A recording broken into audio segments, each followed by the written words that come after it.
Well, it's that day that things get a little bit crazy schedule-wise around here. The game schedule was already crazy enough, and today, 3 things kinda got suddenly added. So, Kirby's Return to Dreamland Deluxe. That's what we're starting out with. Also releasing today is Octopath Traveler 2, and released 2 days ago, but my local GameStop didn't get in, like, the day that it actually came out, was Metroid Prime Remastered, which is technically given out, like, digitally for a week and a half now-ish, something like that, because they released it digitally right after the one direct, and then they were like, oh, it's coming out physically in a little while to give us time to get it to retailers, which they weren't able to do in time for my local GameStop. We'll probably see this cutscene in a hot second, I would imagine, anyway. Most likely. So I swung by there today, and I picked up Kirby and Metroid Prime. So, I has these 2 games now. Also, Metroid Prime has a reversible cover, so that's cool. So there's like the normal cover there, so that's neat. So we'll stream some Metroid Prime later.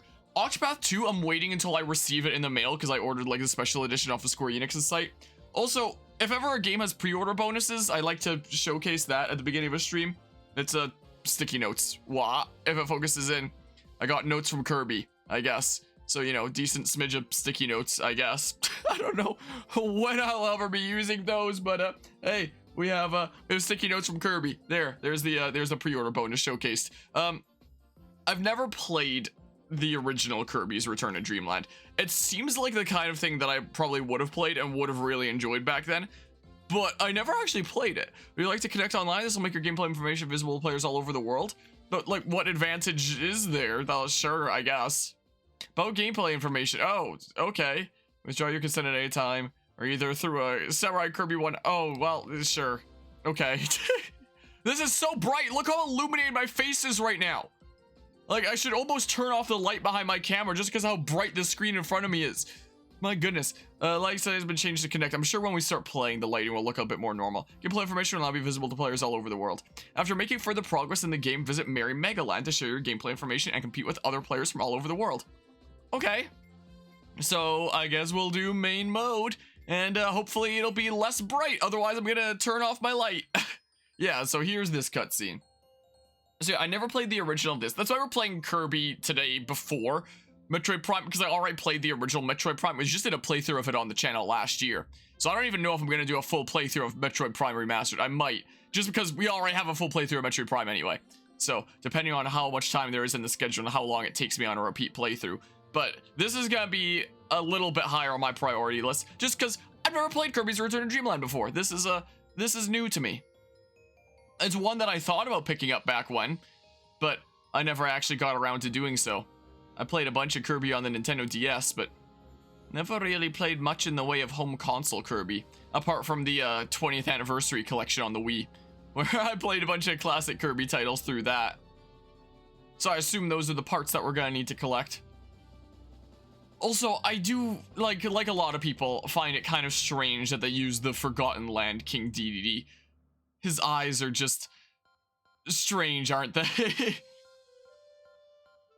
One downside of this game compared to other things that Nintendo has re-released in recent years, kind of remasters of, or enhanced versions of, whatever the heck, is unlike Super Mario 3D World on the Switch in comparison, this does not have online co-op. There was online co-op in Mario 3D Land, and 3D World, sorry, and that was pretty fun. It didn't work super well all of the time. You know, Nintendo's online kind of sucks, and my friend knows that I was playing with could have some pretty sketchy internet sometimes, so sometimes it wasn't the best of situations, but you know, it was still fun and awesome that we could do that. This is another game that you can play like 4-player co-op, but you can't do it online, so that's kind of a bummer there. So part of me when this was first announced was debating like, oh, should I cover it right when it's out? Because like the best way to do a playthrough of it would be in like multiplayer and showing off the co-op, but I can only do that if I have people playing it with me locally.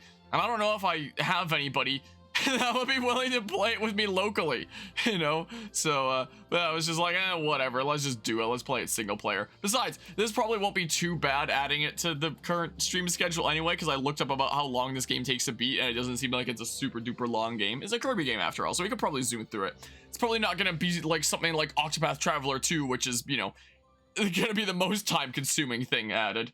I have no doubt about that. Like, this is apparently pretty short according to Source Online. I know how long Metroid Prime is because I've done it once before, and it should be shorter than the last time I did it because of repeat playthrough. And, Octopath 2 is gonna take forever. Adventuring with Megalore. A visitor named Megalore has dropped out of the blue and landed on planet Popstar. He's ready to lend a helping hand during your adventure. Helper Megalore is here to help. He'll give you potions that double your stamina and can save you from falling down holes. I hate falling down holes. This will also activate Auto Swallow for Kirby. I never thought I'd read Auto Swallow as a game mechanic in a video game. Nah. Okay, so I assume that's an addition there. But hello, Lancer. How's it going today? The best Kerbold game? Is that how you feel there? Wait, what happens if I just go back to the lore Star Cutter? Like... Hi. Oh. Hi. Hey, Kirby! So, you haven't seen any huge spaceship parts lying around, have you? As you probably know, when my Star Cutter crashed here in Dreamland, a bunch of stuff broke off and went flying every which way. The oars, the wings. There are 5 very important parts that have all gone missing. I also lost all 120 of my energy spheres. My poor ship is in shambles. Anyway, I'm going to stay here and try to repair the lore as best I can. But I sure could use some help tracking down those missing parts. Okay, neat. Game brings you back to a simpler time. Gotcha there. Hello, Chaos. Hope things are going well today. I'm doing pretty alrighty. What? I pressed B thinking that would be jump at first, but A is jump and then B is suck. Doing pretty alright, keeping busy. Gonna be a little bit stressed out with the fact that basically 3 things get added at once. I guess you could say that Octopath Traveler 2 gets added a little bit later, just because, you know, I have to wait to receive my copy from Square Enix there. You know, normally I'd be like, man, I don't know how long this shipment for the special edition is gonna take. Let's just get, like, you know, a second copy of the game so I can play it day of and then, you know, sell off the other one later. That would normally be what I would do so I can still cover the new games the day of. But considering we also have 2 other new games here of Kirby's Return to Dreamland Deluxe and Metroid Prime Remastered, and we already did a little bit of Octopath Traveler 2, what with the demo that transfers the save file to the main game when it comes out. Yeah, I'm not exactly in a rush to play Octopath Traveler 2 day 1. Even though it's probably the game out of the 3 of these that, you know, I'm most hyped and excited about. I'm not really in any rush to play it with the schedule the way that is. So, you know, that's okay if we're not playing Octopath 2 day 1, I think. Yeah, by sharing Joy-Con controllers. Yeah, there's that. Drop in or out whenever you want. That's neat there. That is handy there. Okay, so there's some new icons and stuff out there. I'll definitely have to give them a look-see at some point here. The music's pretty darn cool. I recognize the music and stuff, though. Like, probably from Smash Bros, I would imagine. Yeah, so tutorial stage, first and foremost. Give everyone the suck! Okay, so I can tap the stick to go faster here. Also, I wonder if, I adjust my audio levels all over the place for all sorts of different video games, so... maybe something like this would be better for Kirby? I don't know. I swear, content creation and audio leveling just do not go hand in hand. Alright, the suck. I need to get pretty close, don't I? Alright. Time to smackaroo some doodles. Give me that sandwich. Wee. Okay, away we go. On this magical adventure. Okay, so I can just dash across those. Cool. Wee. Yeah, and then we do that. So yeah, pretty standard tutorial stage then, it seems like. The last time I would have played a 2D Kirby game would have been Kirby Star Allies, which I still have like the pre-order bonus bag kind of hanging on the wall there. You wouldn't really be able to see it all that well, so I don't know if I'll show it or not. It's kind of tucked away behind my keyboard. But yeah, that was the last time. That was like the first real playthrough I ever did on the channel was... what? Really? Okay, I just didn't like that left spot for some reason. But yeah, so the first real playthrough done on this channel was the last time I played a 2D Kirby game. Interestingly enough. Yoink. I'll take that, I guess. Energy sphere found. Energy spheres are scattered across the land. Try to find all the hidden ones. Man, my channel was in a very different place back then. That was like beginning of 2018. was the case. Like, if anyone goes to the playthroughs, what is it called? The Shelf, I think, is the proper name for it on YouTube there. If you want a drop ability. Okay. Well, can I grab my, okay, I can still. Anyway, that shelf is in reverse chronological order, which means, you know, the oldest stuff is at the bottom, the newest stuff is at the top. So by the time this goes up, this will be like one of the top things on that shelf. I'm fairly certain if you scroll all the way to the bottom of that shelf, you'll find Kirby Star Allies. And my goodness, was the channel ever in a different place? Oh, maybe I have to hold it or something or other. But I got my power back again, right? Yeah. So that's pretty neat. Yeah, there we go. I'm getting all these stars and stuff. Man, that was a very different time. I had a lot of audio issues back then, and that wasn't all my issues that I encountered during that playthrough. It was certainly a time. What the heck is that there? Do you have like an enhanced version of sword? What is this? Ultra sword? What? What the heck? I mean, screw these two guys in particular, I guess.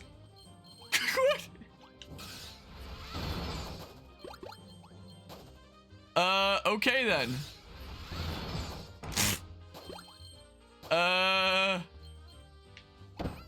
No, I wanted to like get in more and then do this. That's what I was kind of trying to do. Well, yeah, this is pretty brutal, huh? We're just destroying everything in our way.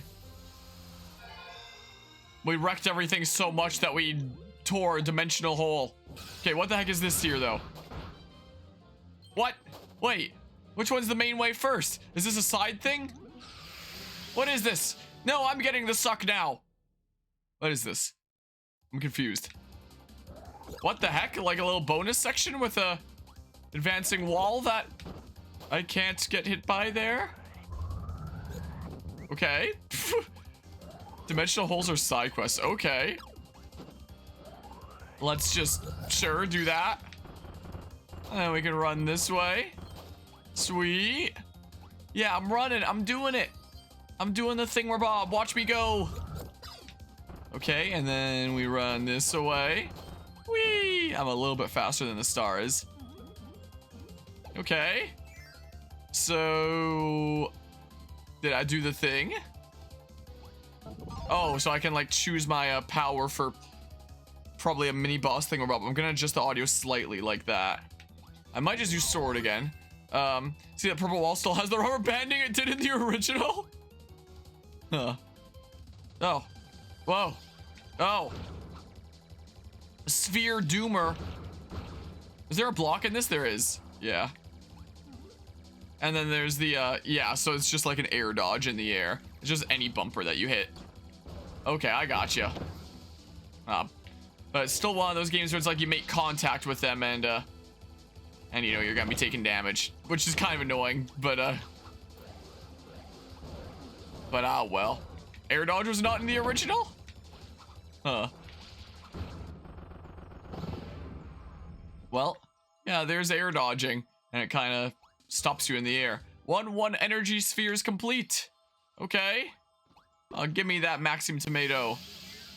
Look how flustered Kirby looks when getting sucked through the dimensional hole. Okay. And then it puts us up here. It's like Mario where I can slide. Nope. Imagine though. Okay. We did the thing. Okay. Oh, one of these thingamabobs. Goal game. Whee! Well, I got to 3. Do we do the dance now? There it is. I know enough about Kirby to expect that, you know? I know enough about that. You know, looking at the camera on OBS, you can tell that there's like 2 games here, but you can't even tell what the sticky notes are. So is it really worth me putting up here? I'm just gonna... looks like some weird other identifiable game. I'm just gonna put it back there. Okay. Stage 2. I guess. Fun fact about Ultra Sword, one of the swords that Kirby can swing as a giant fish. Well then. That's not a power, is it? Oh, whatever. Give me that. I need it for science. Okay. Oh, well. Is it a... no, it's not. It's not. Give me my sword! Give it back to me. Okay. Then we go this way. Yeah, don't really need to worry about those guys. There's a Boiga. I don't need the Boiga though. I don't need it. But yeah, hello Morris. How's Game Mania? Well, we're starting off slow with Kirby here. I'll do some Metroid later. Octopath whenever I get it. Whenever that day ends up being. Up to whoever the heck is shipping it from Square Enix's thingamabob. Slightly overwhelmed, but we're starting out slow and big chillin'. As the case with some Kirby. The heck is here? Does that not look like you could go around like that and then there'd be like a secret door in there or something? Does it not appear that way? Should I get Cutter? Sure. Oh, the music's so good. I recognize the music. It's probably from Smash Bros. Most likely that I recognize the music from. Is them putting in Return to Dreamland music in that video game.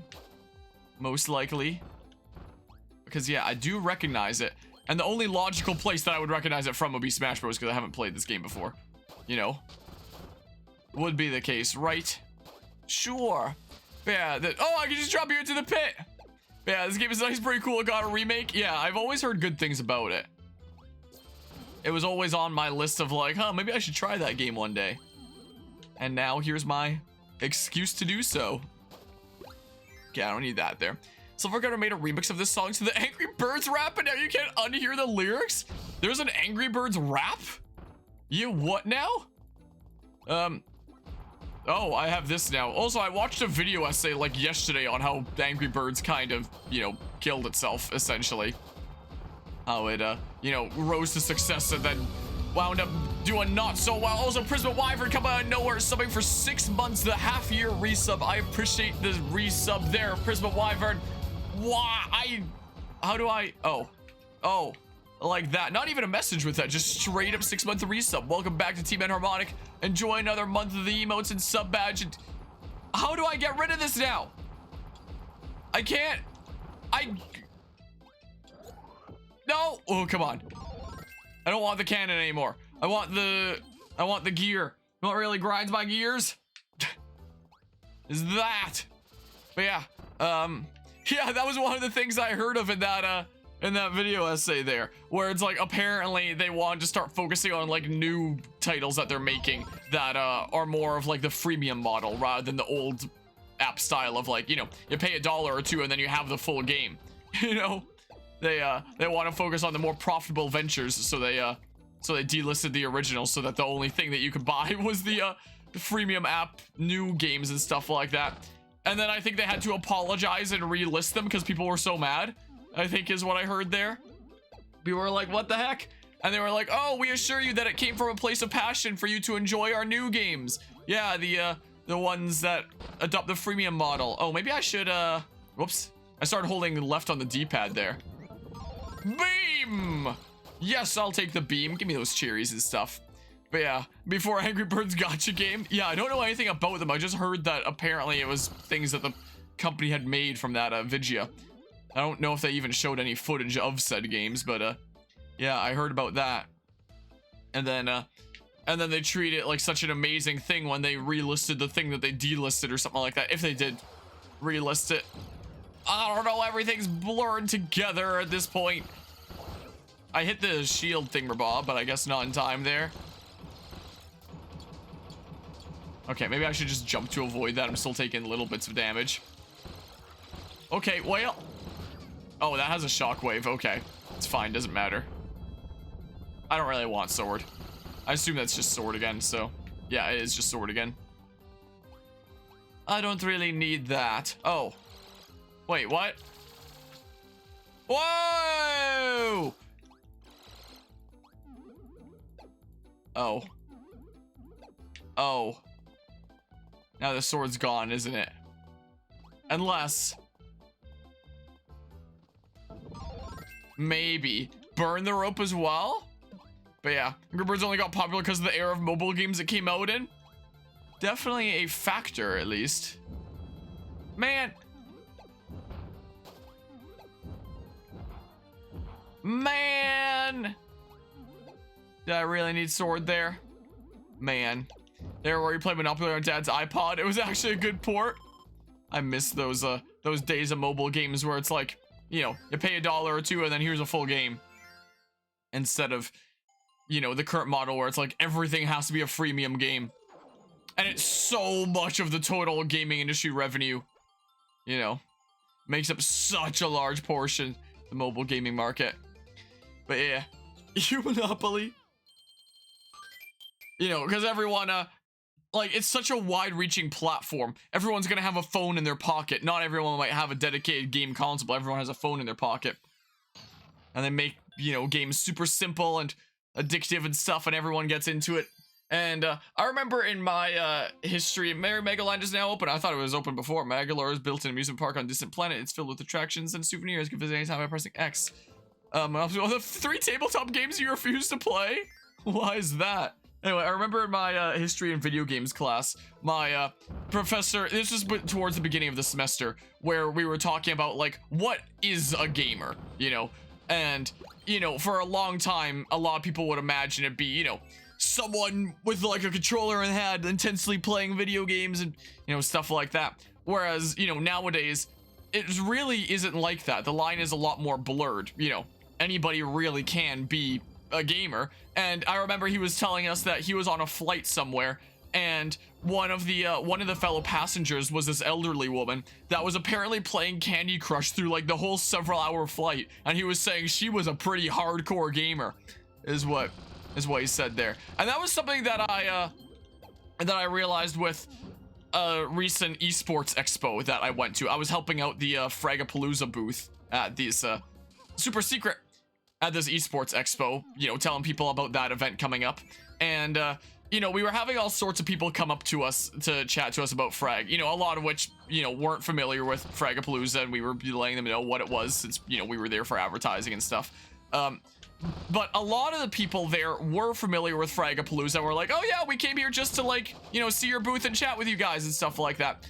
And a lot of the people that did that, and a few people that hadn't even heard of Fragapalooza that were wandering around this esports expo, were older gentlemen.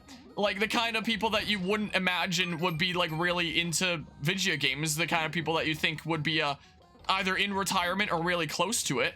And I'm not gonna do that right now. I just want my thingamabob. Should I get fire? I can get fire, I guess. It was really cool to see there. Like this one, there was this one elderly gentleman that was talking to us, and we were telling about Fragapalooza, and as we were talking about like events and stuff, we were saying like, yeah, we run some tournaments and stuff at Frag, though it's not a big focus. And he was like, oh, do you guys have Valorant there? Because if you guys have Valorant, then that might be a deciding factor for me, because he apparently really liked playing Valorant, was the case.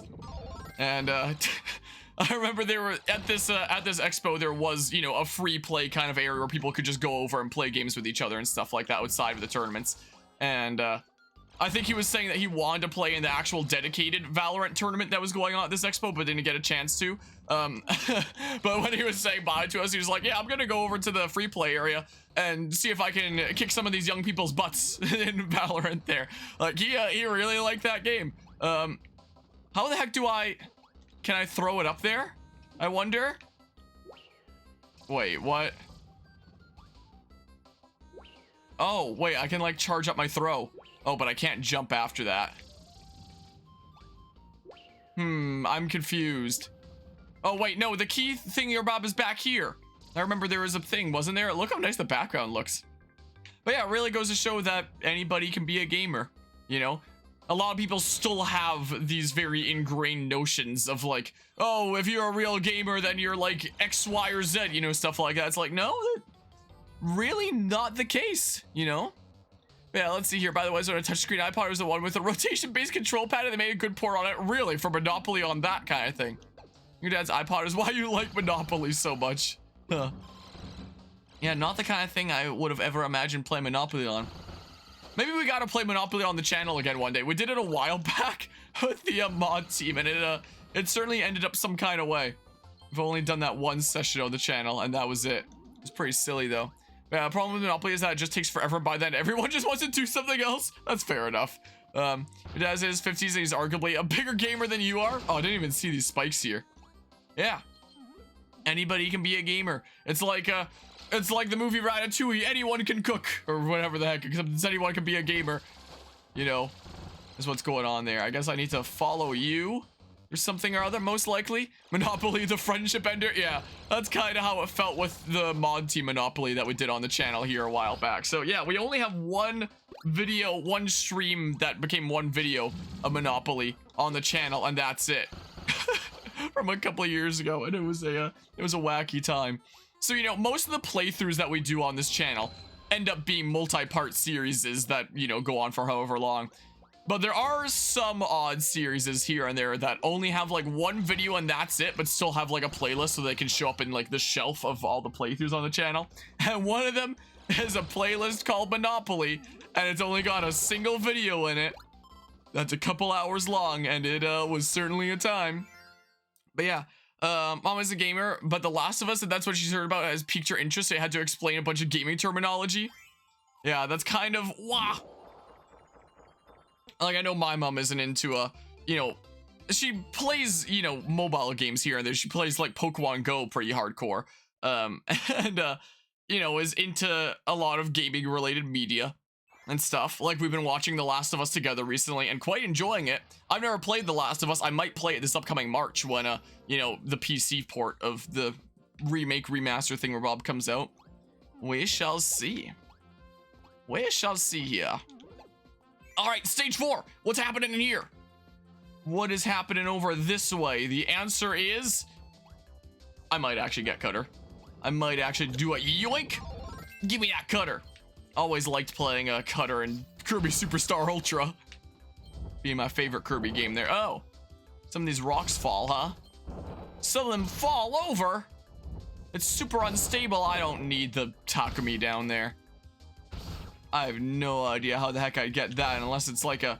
Oh, it is totally a secret thing, Bob, isn't it? It is, yes. Charge the Cutter. Oh. Whoa, okay. Gotcha. Bam. Okay.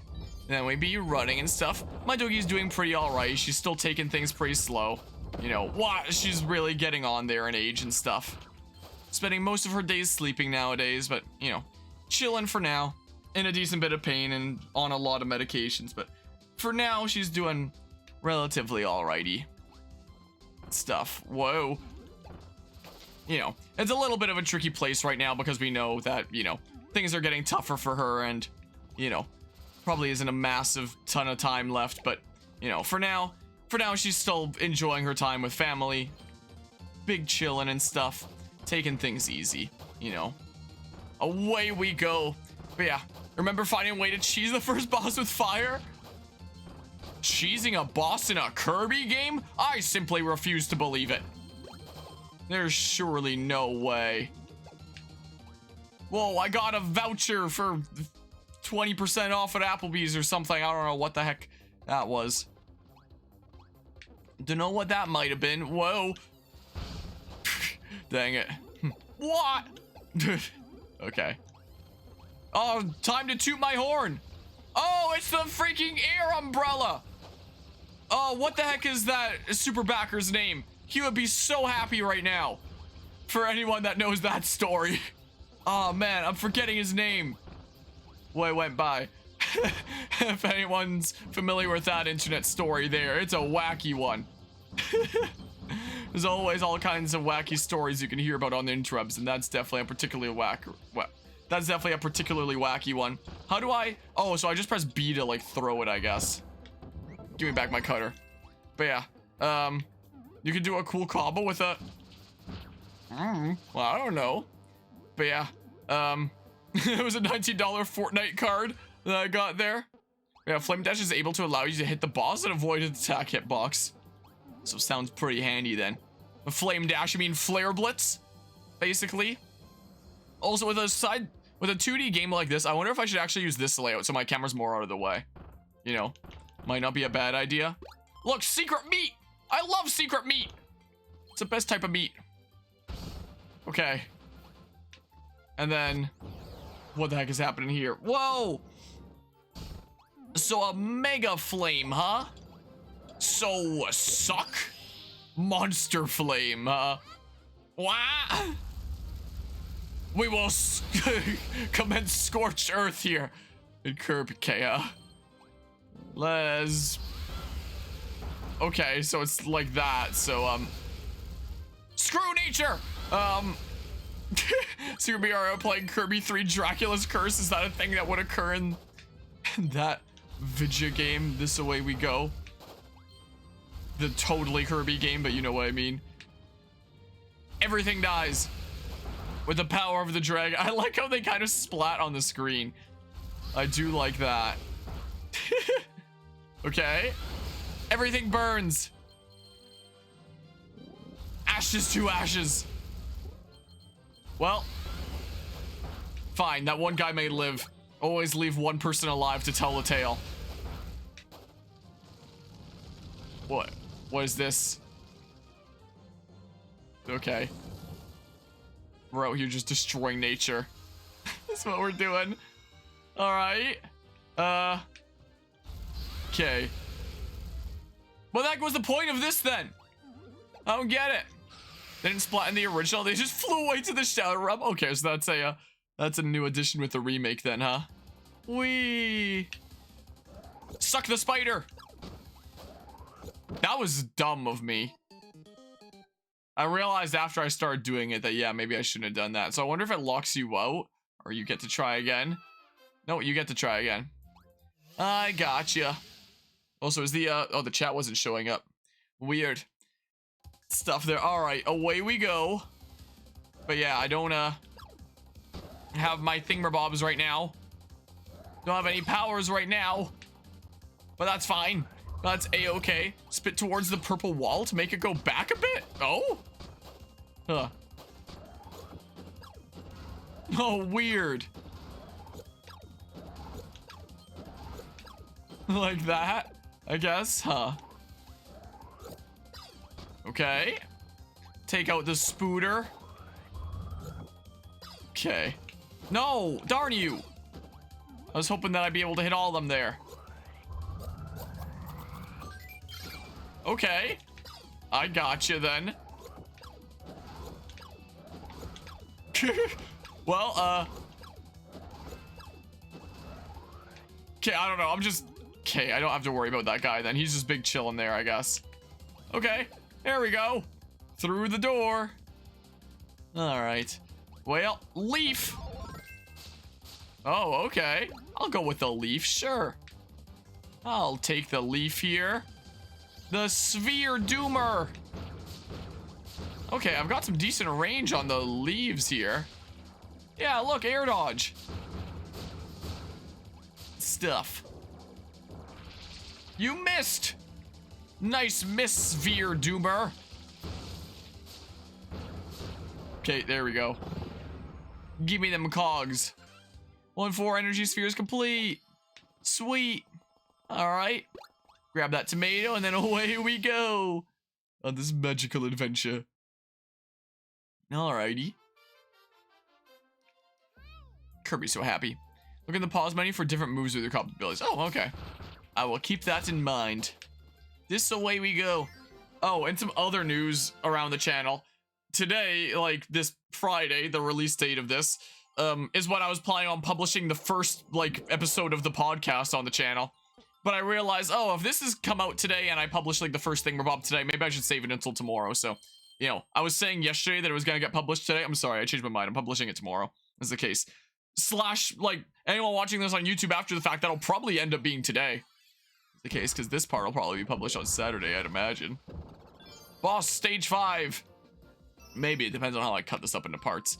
Redeem stamp tickets. Stamp tickets can be redeemed for stamps in Merry Megaland. Collect lots of stamps for special souvenirs. To get special souvenirs. I think in the Kirby Star Allies playthrough, I had like one world per part. And they would keep getting longer and longer because of that. So I'm probably not going to do that. I cut up parts in a weird way back when.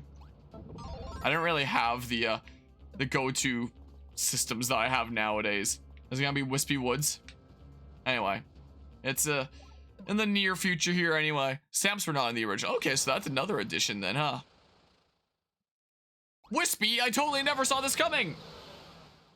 I never could have imagined it. Wispy Woods. Oh, I guess I block the health bar if I use this layout.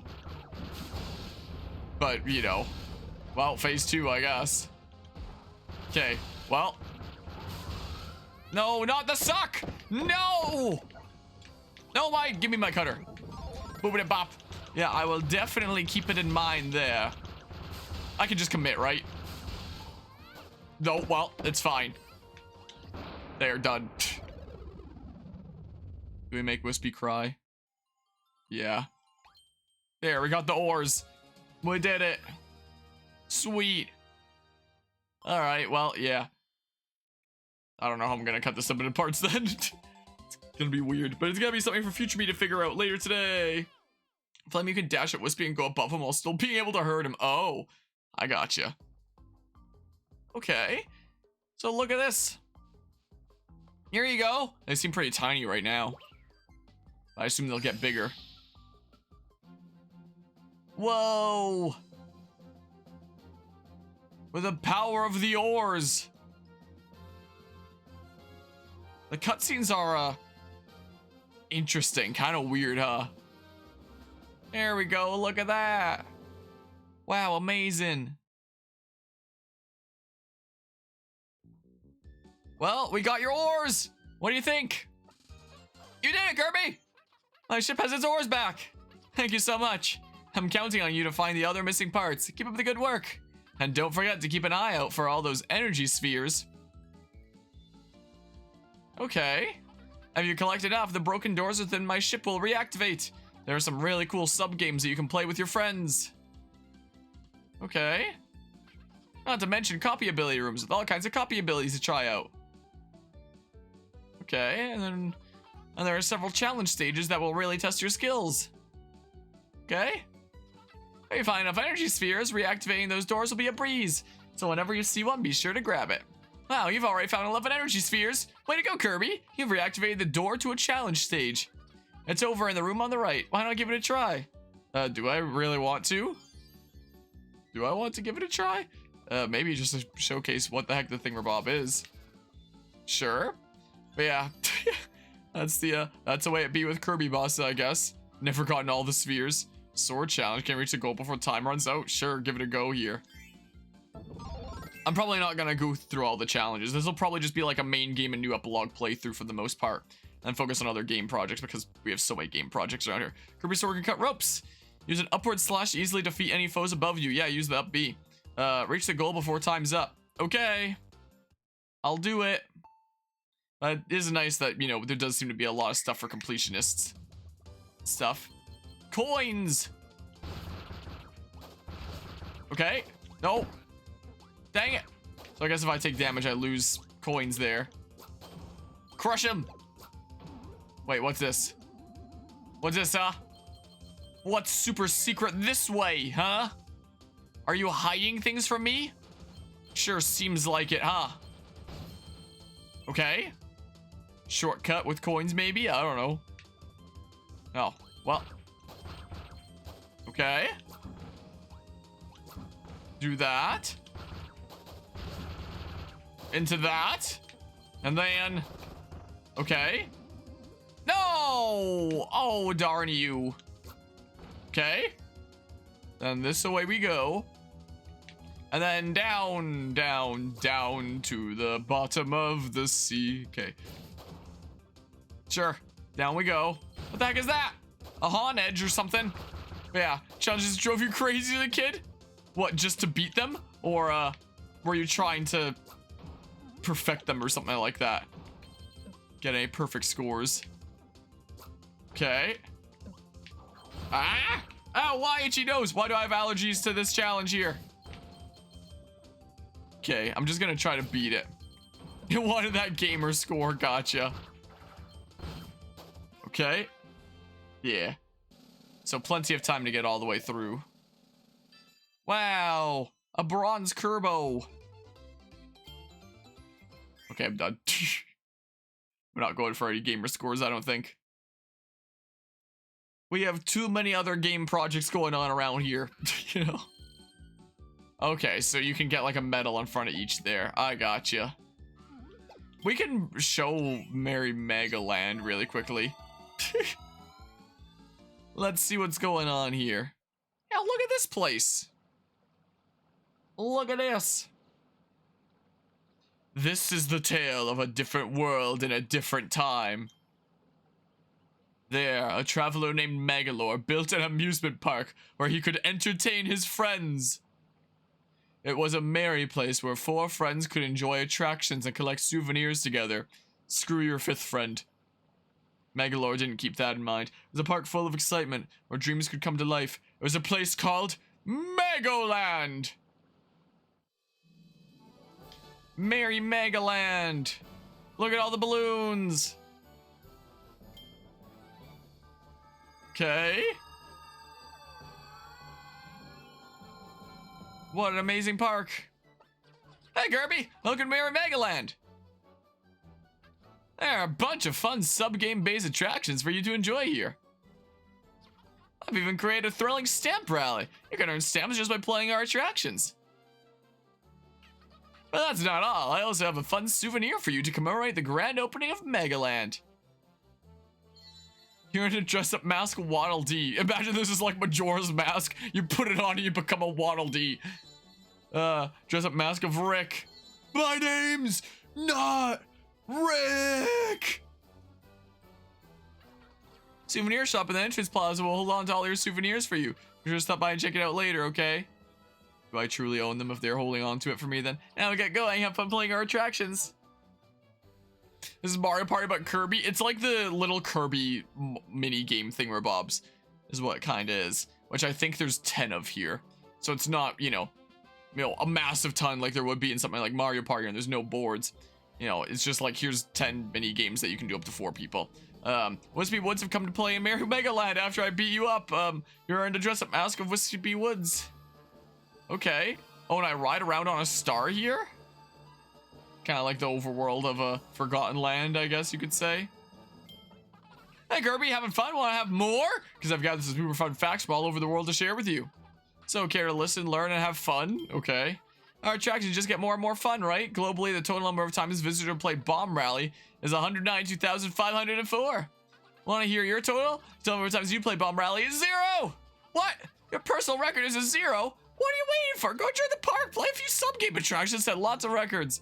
Our most popular dress-up mask in the world is Waddle Dee. Here's a fact about the adventure and main mode that's really interesting.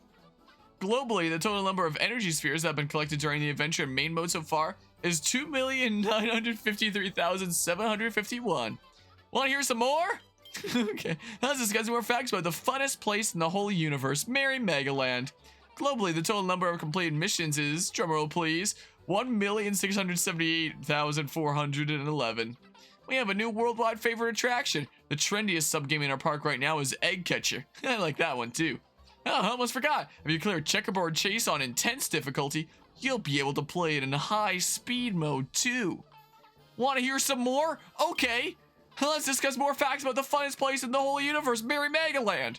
Have you spotted a certain smiling face? Globally, the total number of hidden Megalores that visitors have found in the entrance plaza is 44,438. Wait, hidden Megalores in the entrance plaza? We have a new worldwide favorite attraction.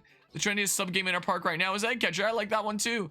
Now let's learn more about the adventure and main mode. Globally, the total number of Waddle Dees that have been punished during the adventure and main mode so far is 18,141,104. So that's how they phrase it, huh? Bonus fun fact, the number of Waddle Dees you've punished in your own adventure so far is 113. I'm sure they were naughty enough to deserve it. Yes. I'm sure they will. I'm sure that's, I love how we're calling it punished for, either stabbing them, murderizing them, or giving them the suck and, you know, absorbing them, essentially. You know, also in my use of history and video games class, we once spent an entire class in debate of this topic that the professor gave to us at the beginning of class. That was just, which game is more violent? Battlefield or Kirby?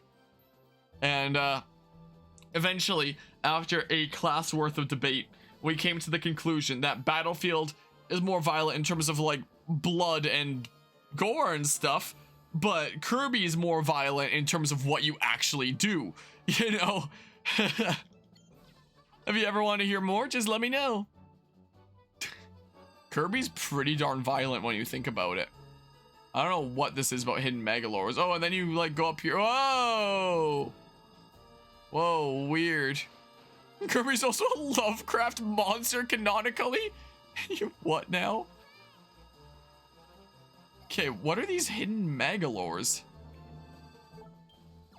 Hold on. A hidden megalore around in the thingamabob. Oh, wait, like that? Found a hidden megalore. Oh, have some stamps as a reward. Bought a hidden megalore, earn stamps 5. Okay. Megalore hunt begins. Find one of the hidden megalores. I was expecting to see an actual megalore, not a sticker on the ground. Hey, Kirby.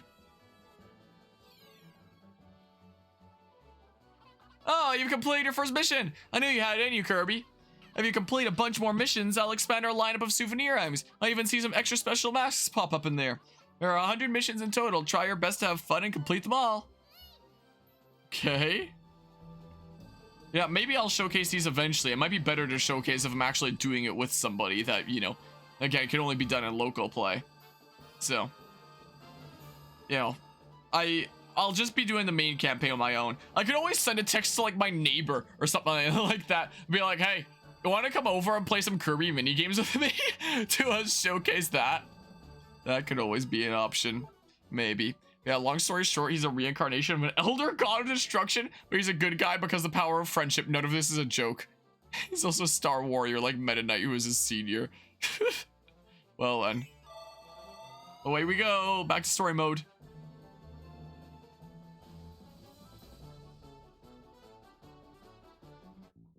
So now we start World 2, I would imagine, right?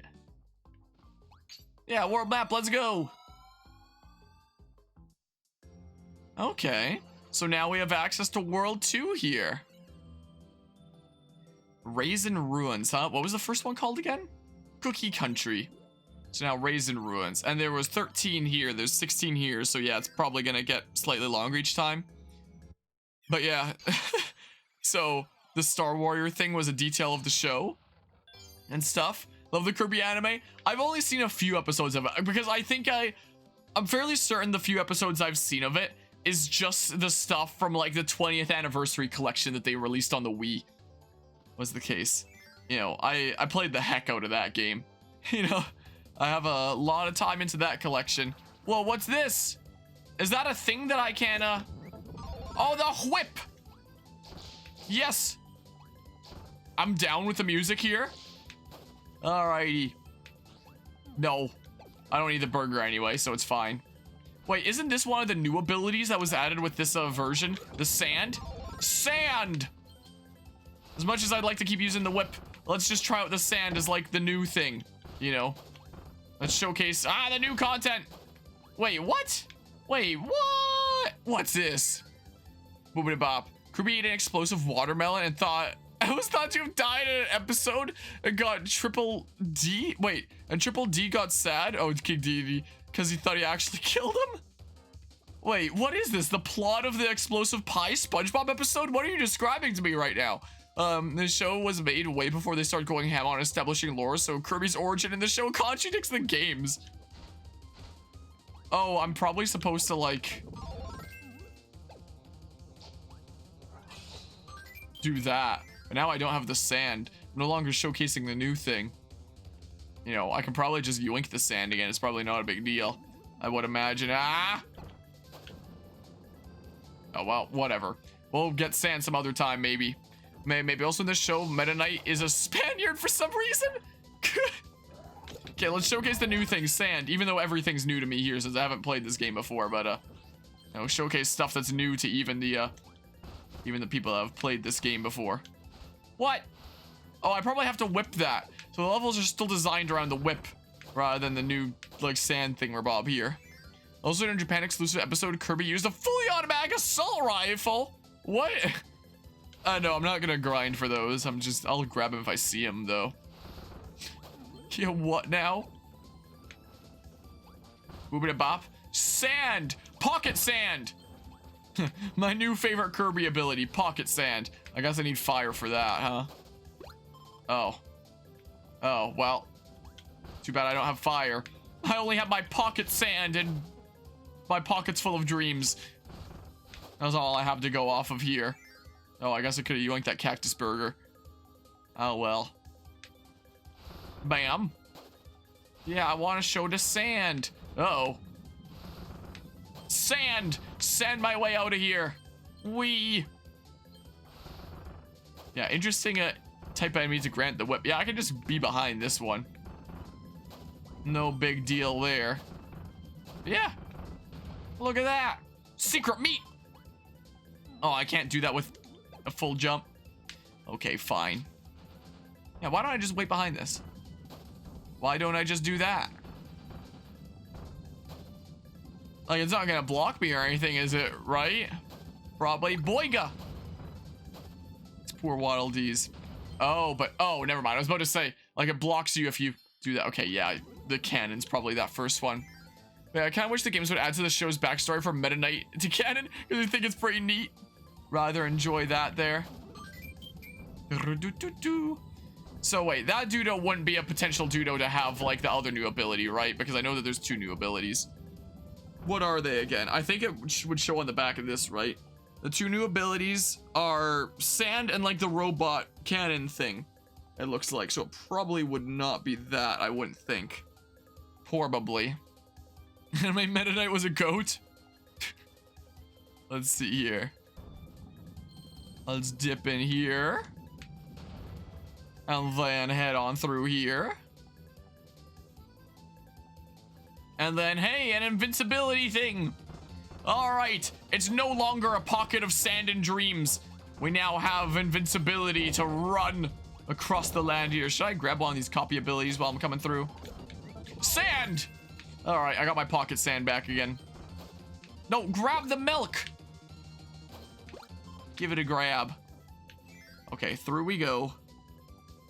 So, should I have a look-see at the abilities and stuff? Sand can be shifted in all kinds of shapes. From a fist to smash and grab, then finish your foes by sculpting a sudden sand castle. Tap E sand wave, B after sand wave, sand burst. Sand kick. Does it hold B release? Sand grab. Sand grab plus B sand toss. Sand smasher. Golem smasher. Oh my gosh, there's actually a lot of moves, isn't there? Sand hide. B during sand hide. Oh, you can come out of the... Wait. Whoa! There's like command inputs and stuff. Whoa! Get over here! Okay. Interesting. Okay. Interesting. I'm gonna go with umbrella for now, though. I'm gonna give it a go. So what is the, like, is that the dash kind of thingamabob then? Where it showed direction on the stick? But yeah, from what you remember, Meta Knight was on a quest to find the sword he used in the games. I found it, but his close friend died along the way. My goodness. Sure, sand again is the new thing. Maybe one day we should pop in the 20th anniversary Kirby collection. Just watch the Kirby episodes that are in that. Okay, I'm trying to remember my my inputs for the things. Hold on. Let me get to this side. And then it was down and up. Okay. No. Just let me pocket sand you. Okay, there we go. I guess we haven't used hammer here yet, so do that. Yeah, this away we go. Fun fact, this bandana, like this blue and white here that goes with Hammer Kirby, I kind of tried to factor into the Kirby title art of, it's gonna lag as I press this button here. But for the Pokemon Scarlet and Violet layout, when I did like the custom title cards, yeah, it lags because it has to load all these images. When I did like the custom names for each of our members in the team, you know, our Tinkaton was named Kirby because like Hammer Kirby and stuff, and plus pink. And you can see in the B part of Kirby there, I tried to use like the colors of the blue and white of the headband. And then for the eye in Kirby, I tried to make like the base of the eye, you know, be like the wood kind of handle of the hammer. And then just like the star that you would have as like the center of the hammer. So, you know, there's proper context behind my, my name design for that. Fun fact, I guess. So there's that. Did Nightmare in this show have like a giant mega corporation of mercenary monsters? You know what? I have not seen a massive ton of the show and not in a long time. It has been some time here. Goal game. Okay. Kirby show is kind of batshit insane. Well, look how happy Kirby is. Ha. Bunch of stuff there. Okay. Stage 1 clear. Next up, stage 2. Hello, hello, Arduous Horn. How's it going today? Yeah, on to the next stage we go. We be zooming here. I'm just gonna leave you be. That's what I'm gonna do, I think. Oh, and then it becomes like the muffled version of the music if you Blarg. Whoops. Oh, well, I got rid of it that way. Water! Water. Ah. Well. Oh, sweet. We coast across the water there. That's kind of cool. That's pretty neat. I like that. Whoa. So does everyone have like a, like the same general inputs for all the different types of moves? Does that mean I have a down-up thingamabob? Whoa, imagination rainbow! I love to see it. Oh, a burger! A cactus burger. The best kinds of burgers. Okay, what the heck is this? I see the super secret here.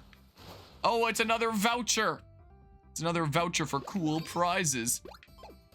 Yeah, there were many episodes where Dee Dee was in debt because of how many monsters he bought. Boop-a-da-bop.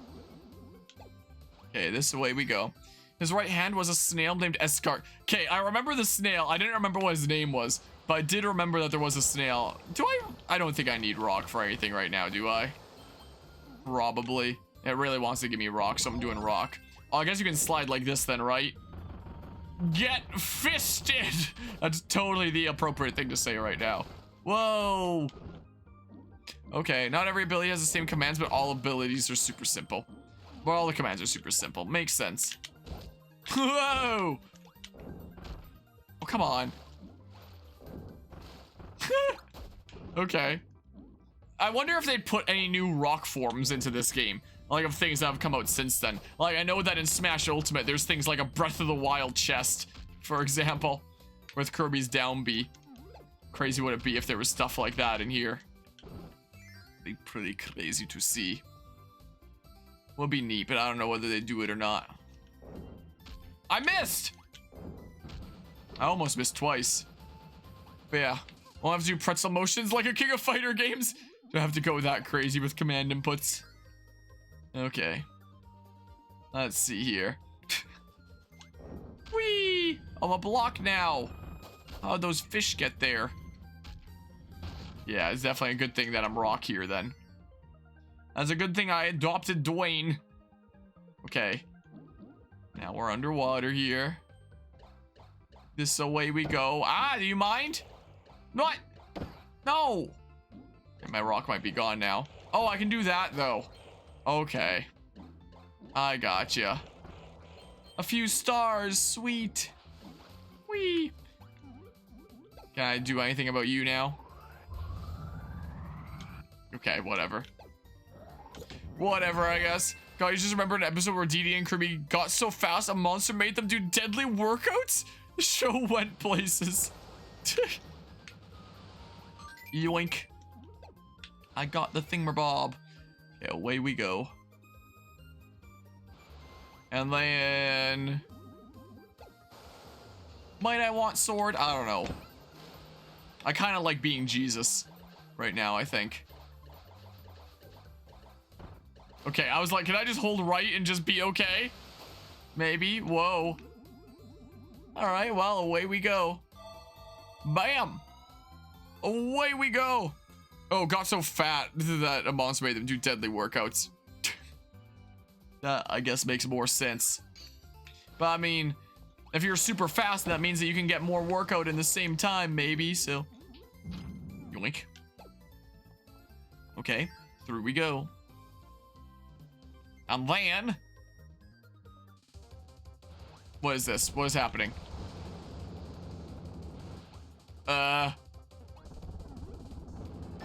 Oh.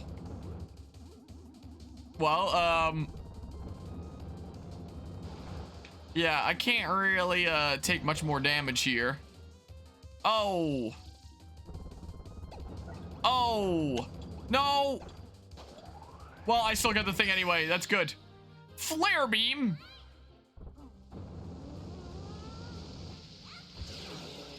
What? Oh my goodness, it's Pikachu's old... what's the name of the... Why am I forgetting the, What's the name of the supers in Smash Bros? Why am I forgetting this? Final Smash, jeez. It's Pikachu's old Final Smash where you could, like, control it and stuff.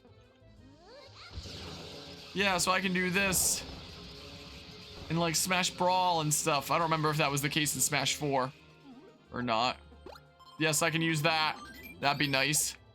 This away we go. But yeah, voice I give. Do you hear the show was hysterical? Imagine she still has that voice even now. Like, that part is faintly familiar to me. Everything gets destroyed. Oh, I opened a dimensional hole again. As one does sometimes, you know. Just normal everyday Kirby stuff. Guess I can't take that in there. Unfortunito. Whoa, we got swimming like this. Okay. Wee. Okay, yeah, this is kind of weird, isn't it? Whoa. Come on. Ah, no, no, no, no, no! Not what I was trying to do. Hello, hello, Beauty Mons. How's it going today? Something, those theme song in your head for the Kirby show? Okay. Get me in there. Get me on in there. I don't think I'm gonna 100% this game by any means, but you know, I still kind of want to do these when they crop up, you know.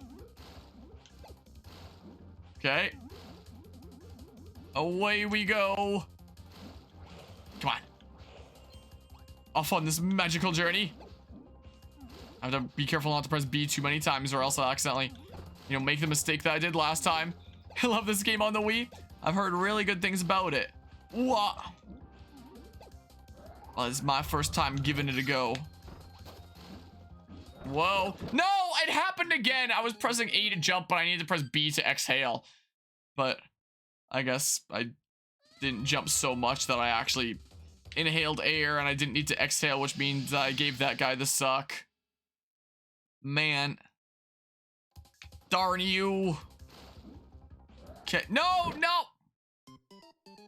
It's weird because I'm like mashing A to go through the water, which in my brain tells me that I'm starting to like, you know, do the multi-jump thing where Bob like this, and then I need to press B to fall. So it's like messing with my head here, you know? It's screwing with me a little bit. Okay. Yeah, that's an appropriate time to press B. Okay. Something like this. Uah. That's an appropriate time to press B. Yeah. Gotta be pressing it at the right times. Oh, come on. Come on. Been a while since you played a Kirby game. Last one you played was Kirby's Epic Yarn. Another one that I've heard some good things about, but you know, every time I look at that game, I'm just like, wait, why does this exist? Seems like a very strange thing to have made, but apparently the game itself is actually pretty good. Oh, man. Uh-oh. It's fine, whatever. It's not a super big deal. Okay. Look at that. We did it.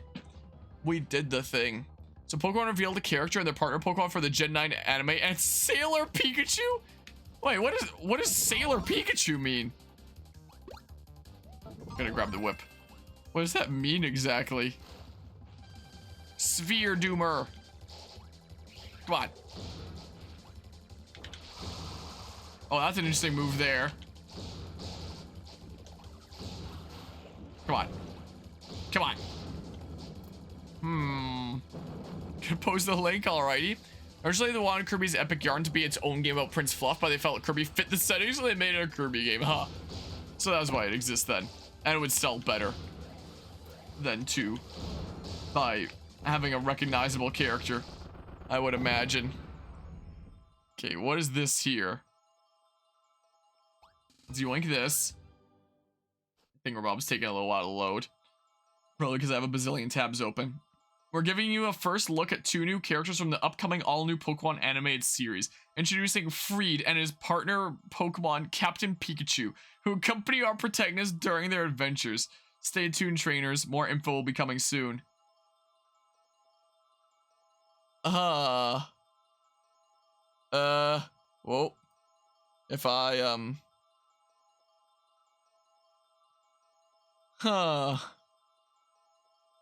Interesting. You what? Okay,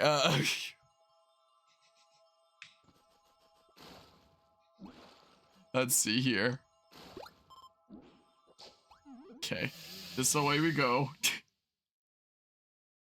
I just imagine that, that fish from SpongeBob. You what? I wonder if that's what that's reference to. Pikachu butter eat a spinach and punch a hole in reality. Yeah, that's gonna be what happens. I have no doubt. All right, goal game. Whee! Neat. I get some stars and stuff. Cool. Okay, well, we've cleared 2 levels here. Now on to stage 3. Whoa, what the heck are you there? 50 energy spheres you've collected have unlocked the door to copy ability room 1. Meh, I don't care too much. What's this, huh? Welcome, I've come all the way here from a different world. I'm from a fantastical amusement park called Merry Megaland. I run the souvenir shop there. I'll keep track of all the souvenirs that you can bring into stages. That make sure you pick a souvenir item before you want to use it. Oh, for like the masks and stuff. So how can I help you today? Dress up mask. My goodness, there's a lot of masks in this game. Sure. I can't quite say I recall that. Not something I'm as familiar with. Thanks for stopping by. If you want to remove your mask, just press R. Just slip the mask back on, just press R again. Okay.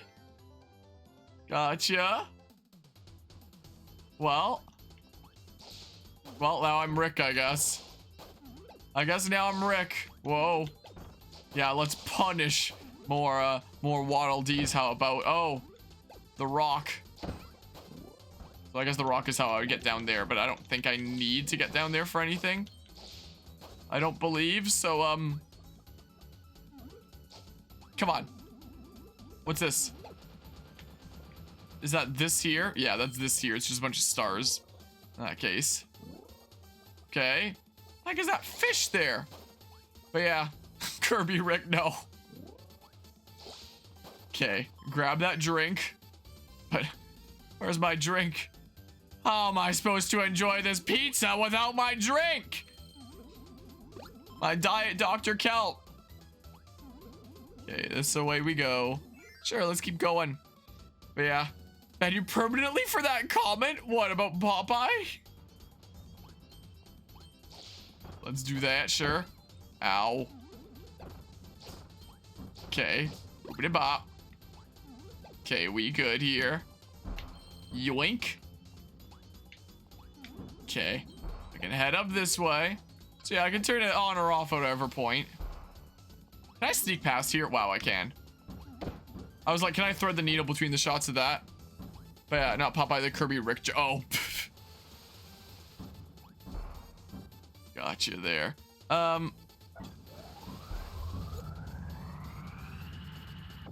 Okay, whatever. What's this? Tornado? Okay. Okay. I got a thing. It is now mine. Alright, up we go. I think I'm turning off the mask. This is the way we go. On this magical adventure here. Whee!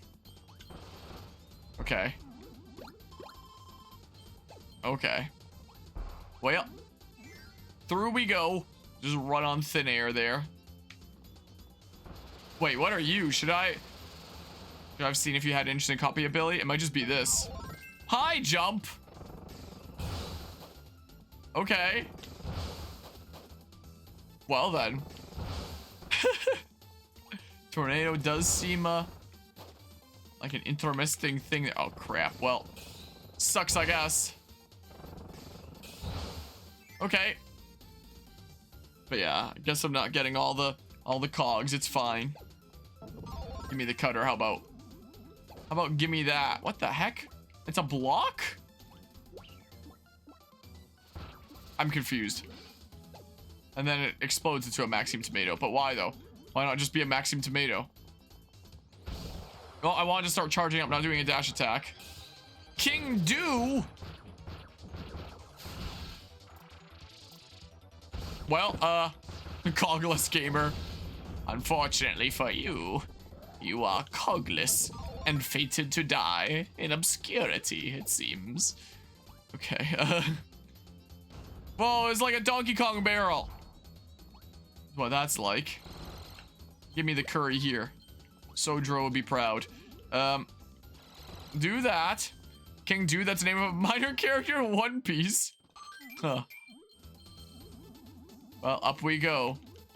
Yeah, Kirby Cutter's definitely a fun one. Yeah, I don't know what this X is. Oh.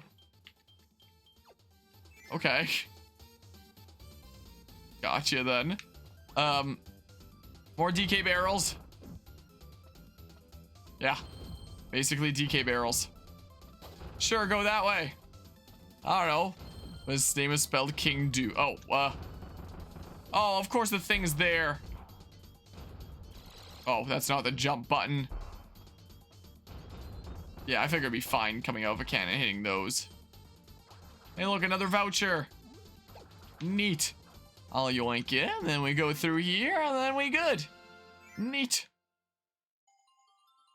Goal game. Whee! Yeah, consistently getting 2. I've only gotten the 1 a couple times here. Ah, well. Stars don't seem too important. I'm a little bit tired. we kind of ended up streaming for like 10 hours yesterday.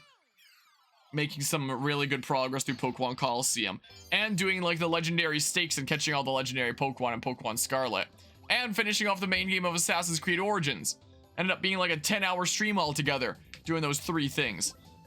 But you know, it was amazing in terms of like progress on ongoing things on the channel. It was a fantastic stream for that. Okay, go through here. But it does mean I am slightly tired. Because I wanted to get up at a decent hour today to start playing Kirby. So I could, you know, start playing this on the day it released. Have time to cut this up into parts and get it started on YouTube like exact same day rather than tomorrow. Bombs! And then still have time to stream Metroid Prime tonight. You know. Gonna be a busy day. And tomorrow is gonna be working on my truck. Is the thing. Finally gonna replace the master cylinder of that, so that all the brake related stuff will hopefully be finally done, so the thing will be able to properly stop in addition to go, because that's kind of an important thing for a vehicle. You know, it's kind of semi-important. Oh, dang it. So once that's done, then it should just be replacing the windows, getting it registered and insured and stuff, and then it should be good to go. So once the snow melts, I might be able to drive my 70-year-old truck around. That'll be fun. So I'm kind of looking forward to that. And there's probably going to be a lot of people involved with this this project tomorrow. I probably need something like the snow, something that lets me zoom across the ground a little bit better. Because there'll be me, the mechanic friendo that actually knows how to replace that and has the specialty tools to do so that I'm getting help from. Oh, maybe that's one of the things I should have gotten while I was out and about earlier picking up these games. It's like a gift card to give him to pay him for his help there. I guess I'll do it tomorrow morning. Oops. Oopsie doopsie. So there'll be us 2. There'll be the older of my cousin's 2 kids. There'll be one of my childhood friendos from the German bilingual program. And probably my neighbor as well. Is the case, who I was saying I might potentially, you know, might potentially be someone to ask about, like, playing the Kirby mini games just because, like, convenience. Just because, like, hey, it's not that much of a trip. You want to just, like, come over next door and play Kirby mini games because, you know, then I get to showcase the multiplayer of that on my channel. Will you be able to do me a solid there? You know, that could work, so. Oh, I go this way for that. So there'll be at least, you know, there'll probably be the 5 of us if we're all able to make it. We'll see how schedules end up working out. But if everything works out a-okay, there might well be 5 of us in that garage working on that. So tomorrow morning, I should probably also pick up some... Oh, my candle's out. I should probably also pick up like some chips or something like that, so we can lay it out in front of the garage, a bunch of snacks like that. And hey, look, pizza. How about we go with this time? This is what we can do. And we're gonna have what I'm calling the master cylinder party. So we're gonna be replacing the master cylinder, maybe replacing the back wheel cylinders if it seems like they need replacing. We already replaced the front, but the back ones look semi-new. They might not need replacing, but we have the replacement parts anyway, so maybe we may as well. We shall see. I'll ask the mechanic friendo, like, hey, do you think those seem like they need replacing? So we'll do all that, and we'll have the master cylinder party.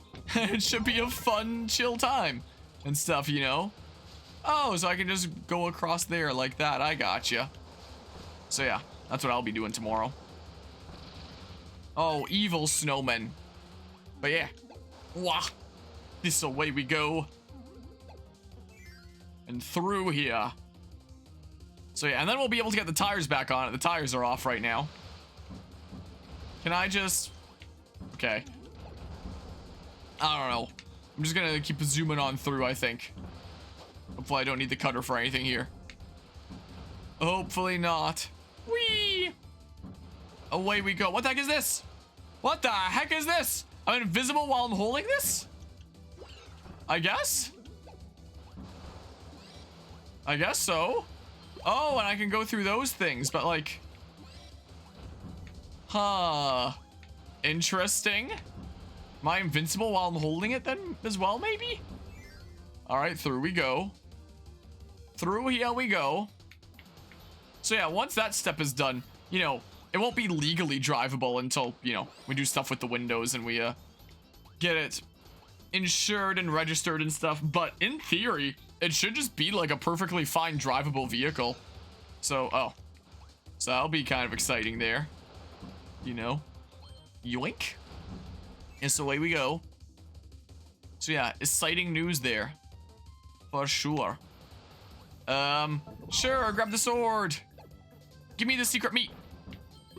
Yoink. Sweet. Do that. Yeah, now we don't have to worry about the cannons. Down we go. Oh. Oh. Okay. So we can cut the super big ropes with this, I guess. Big slice. Yeah, I like them colliding with the screen. I think that's pretty neat. Everything gets chopped. Down we go. Get out of here, big ropes. Be gone with you. That's a lot of damage. Not even flex tape's gonna be able to fix that one, I don't think. Smack. Okay. And then... Screw these guys. And then keep on going down, maybe? Or wait, maybe go into there? Go into here, I guess? See what's happening in here. How long have I been streaming already? Oh, an hour, 20 minutes. Oh! Ah! I guess I don't really need to do that there. Big purple sword that sometimes shows up when you use the ultra sword was not in the original, huh? So they've added some new swords, huh? Seems like. Do I really even need to do that? Can I just... Whatever. Sometimes you gotta eat some damage. Okay, maybe I should have given that one the suck. I don't know. Okay. Yeah, may as well push it back like that. May as well. Okay, I gotcha. And then we, do that. Okay, I'm just gonna... Oh, didn't think they would shoot 2 at once. It's fine. Whee! Oh, it's fast now! Why are you so fast? Okay, it's fine. Tis a-okay. And then, sure, the cutter. Let's do that one. And then what have we here? Rubber banding? Is that what's going on with the wall's speed? So if I press B out of it, no, I don't have B out of it for the cutter. Doesn't seem like. Whoa. Come on. Come on. Okay, it's fine. Tis A-okay. Well, some craziness going on in the background there. Seems like. Come on. Come on. Get on out of here. Use the air dodge. Come on, get him. Neat. More cogs. More of them. Whee. Grab that tomato. And off we go, continuing this journey. As one does. Okay. Huh? Down we go. Through here. Look how happy Kirby is. What a happy Kirbo. Goal game. And... okay, up to 2. Yeah, most consistently up to 2, it seems like I'm hitting. 15. Okay, so I assume it's the same amount of levels as World 1, but just like there's more cogs to collect in levels and the levels are a bit longer. Whoa, what's happening here? Boss, stage 5. Well, I guess each world has 5 stages. Most likely 20 energy spheres you've collected unlock the door to the sand challenge. This is a special stage for 1 player. Where you have to use pocket sand to your, to the greatest benefit. Okay, so boss 2. Let's use sand. It's the new thing after all. Let's do that. One of the new copy abilities added to this game. So, what have we here? What are you?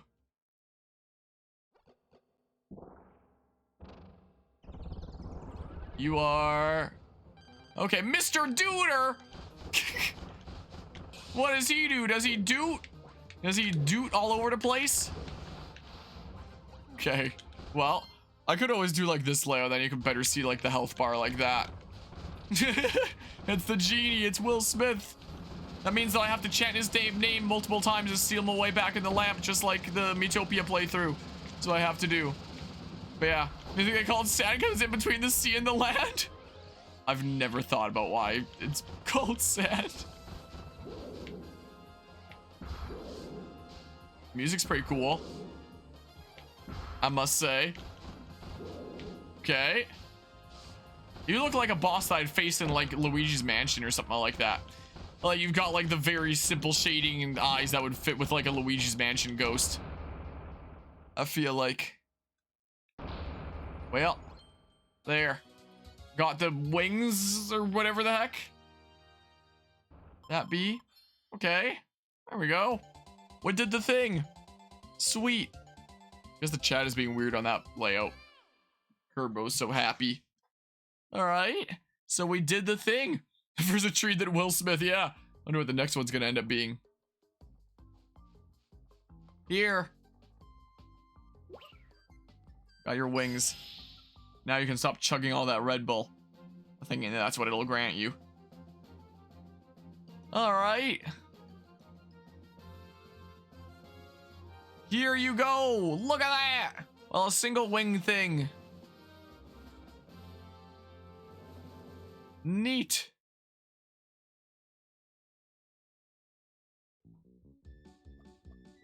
Hi, Magalore. I did the thing. You did it, Kirby. My star cutter has its right wing back in place. Once we find all the parts and this baby can fly again, I'll take you on a trip on my favorite rocket ship to visit my home world. I come from a distant land. It lies at the end of an interdimensional tunnel connected to your planet.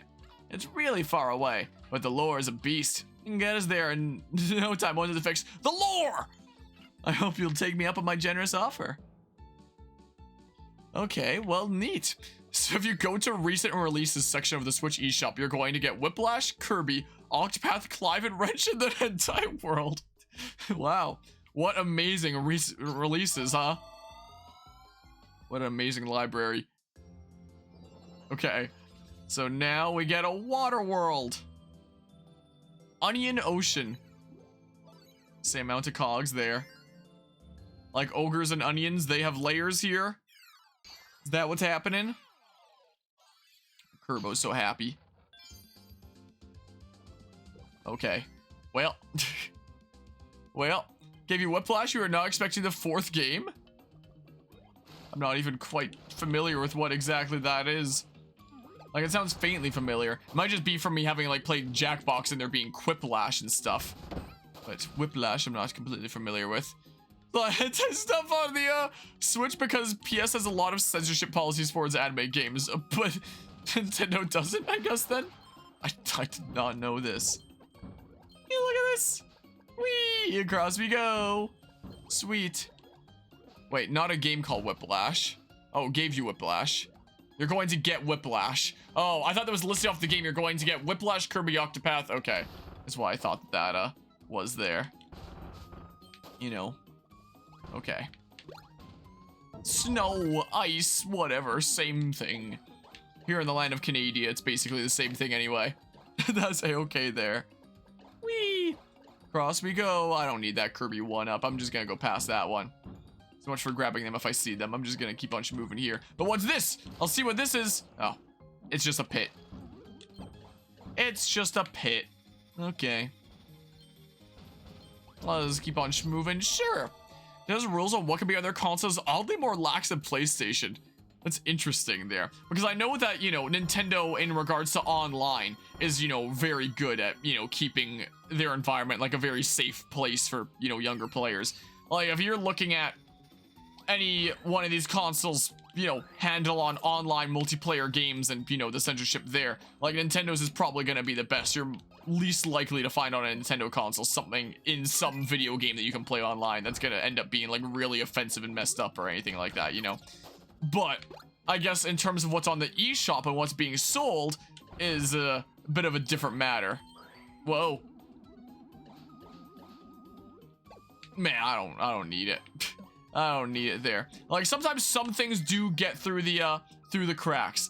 Like, I think a few years ago, there was like some drama with Splatoon 2 where some young user encountered a user-created message that said something like, F Israel or something like that. And the kid was, you know, like, what the heck is this? And Nintendo had to issue an apology about that, and they had to reassure, like the parents were really upset about that. Like, what? This isn't a Nintendo game. And Nintendo had to assure them, we didn't write that. That's a user-generated message. And we're surprised that it got through the cracks. We're gonna, you know, try our best to make sure that stuff like that doesn't get through. And usually they are actually really good at that. Like, you know, it's not very often that you hear about something like that coming up in one of their games. They're typically really good. Oh, that's gotta be that other new ability, right?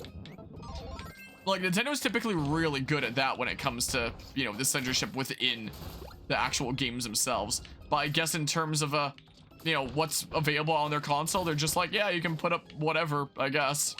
And, you know, even on things like the eShop, I know that there are, you know, you can set things like parental controls and restrictions, you know.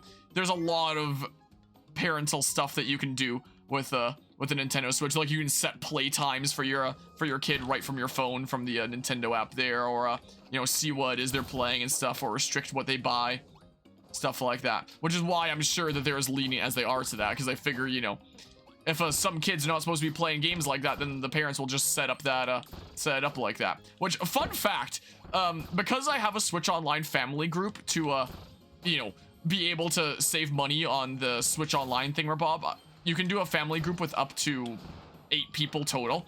So I have a family group with 8 people, and we all just like split the cost of like the family group thingamabob is what we do. Dang it. But because I'm the but because I'm the parent or like the family group leader, that means that I technically could have parental control off over everyone else in my group. Which means if I wanted to set like the 7 others in my family group, my other friendos there, to have like, you know, a maximum of like 10 minutes of play a day, I could in theory do that, you know, funnily enough. I could just screw with people from that group, you know? Yeah, basically own 8 accounts there. So, you know, that's pretty funny. You know, so we've worked out this deal. They have, you know, their trust in me Is it correctly placed? So far. Will it remain that way? Depends on how generous I feel, you know? That's technically a thing I can do. Because yeah, Nintendo is very good at, you know, giving parents slash family group leaders the ability to restrict things however they like, essentially.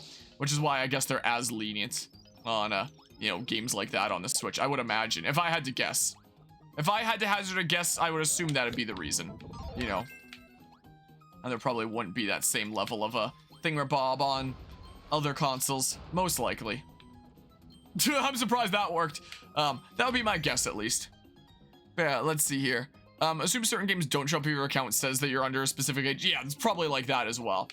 Like, those that list certain games probably have to, you know, list the age rating for that game and stuff, and, just not show certain games to, some audiences and stuff. Most likely. Saw some Twitter posts about some suggested Splatoon 3 posts, but otherwise, yeah, Nintendo Online is pretty squeaky clean. Yeah, there is some stuff that gets through the cracks. Like, it'd be hard to be able to get it perfectly when there's, you know, user-generated stuff like that. And there's no way there's a manual review process for, like, every single post before it goes up. They wouldn't be able to do that. So the fact that it's as clean as Mash B, the fact that it's as clean as it is actually really impressive, you know? Like, I do have to give them that. Nintendo does a lot of things wrong, but that's one of the things they definitely do right, you know? Gotta give them that, at least. They are very good at keeping their stuff pretty darn squeaky clean. You know? But yeah, Metroid Prime Remastered overtook Breath of the Wild in the best sellers section, huh? I guess probably because it's a new release, rather than something that's been out for a while, but still. That's still something to be proud of there. It's really cool that, like, the Switch has really seen, like, a comeback for the Metroid series, you know? You know, there's a lot of old series of Nintendos that, you know, seemed more or less abandoned, like they weren't going to be touched on in any significant way. There were some titles on the 3DS, like, you know, Metroid Prime Federation Force, best game ever, for example. You know, got some attention with the Metroid Prime 2 remake, but Metroid Prime 2 remake, Metroid 2 remake with Samus Returns, but you know, that game didn't get a whole lot of attention because that game came out after the Switch had already been out. Like, it's a 3DS game that released after the Switch had already been out. So, you know, it was one of those 3DS games that didn't really get a whole lot of attention because of that. Even if it was like a true to form return to a Metroid. Oh crap.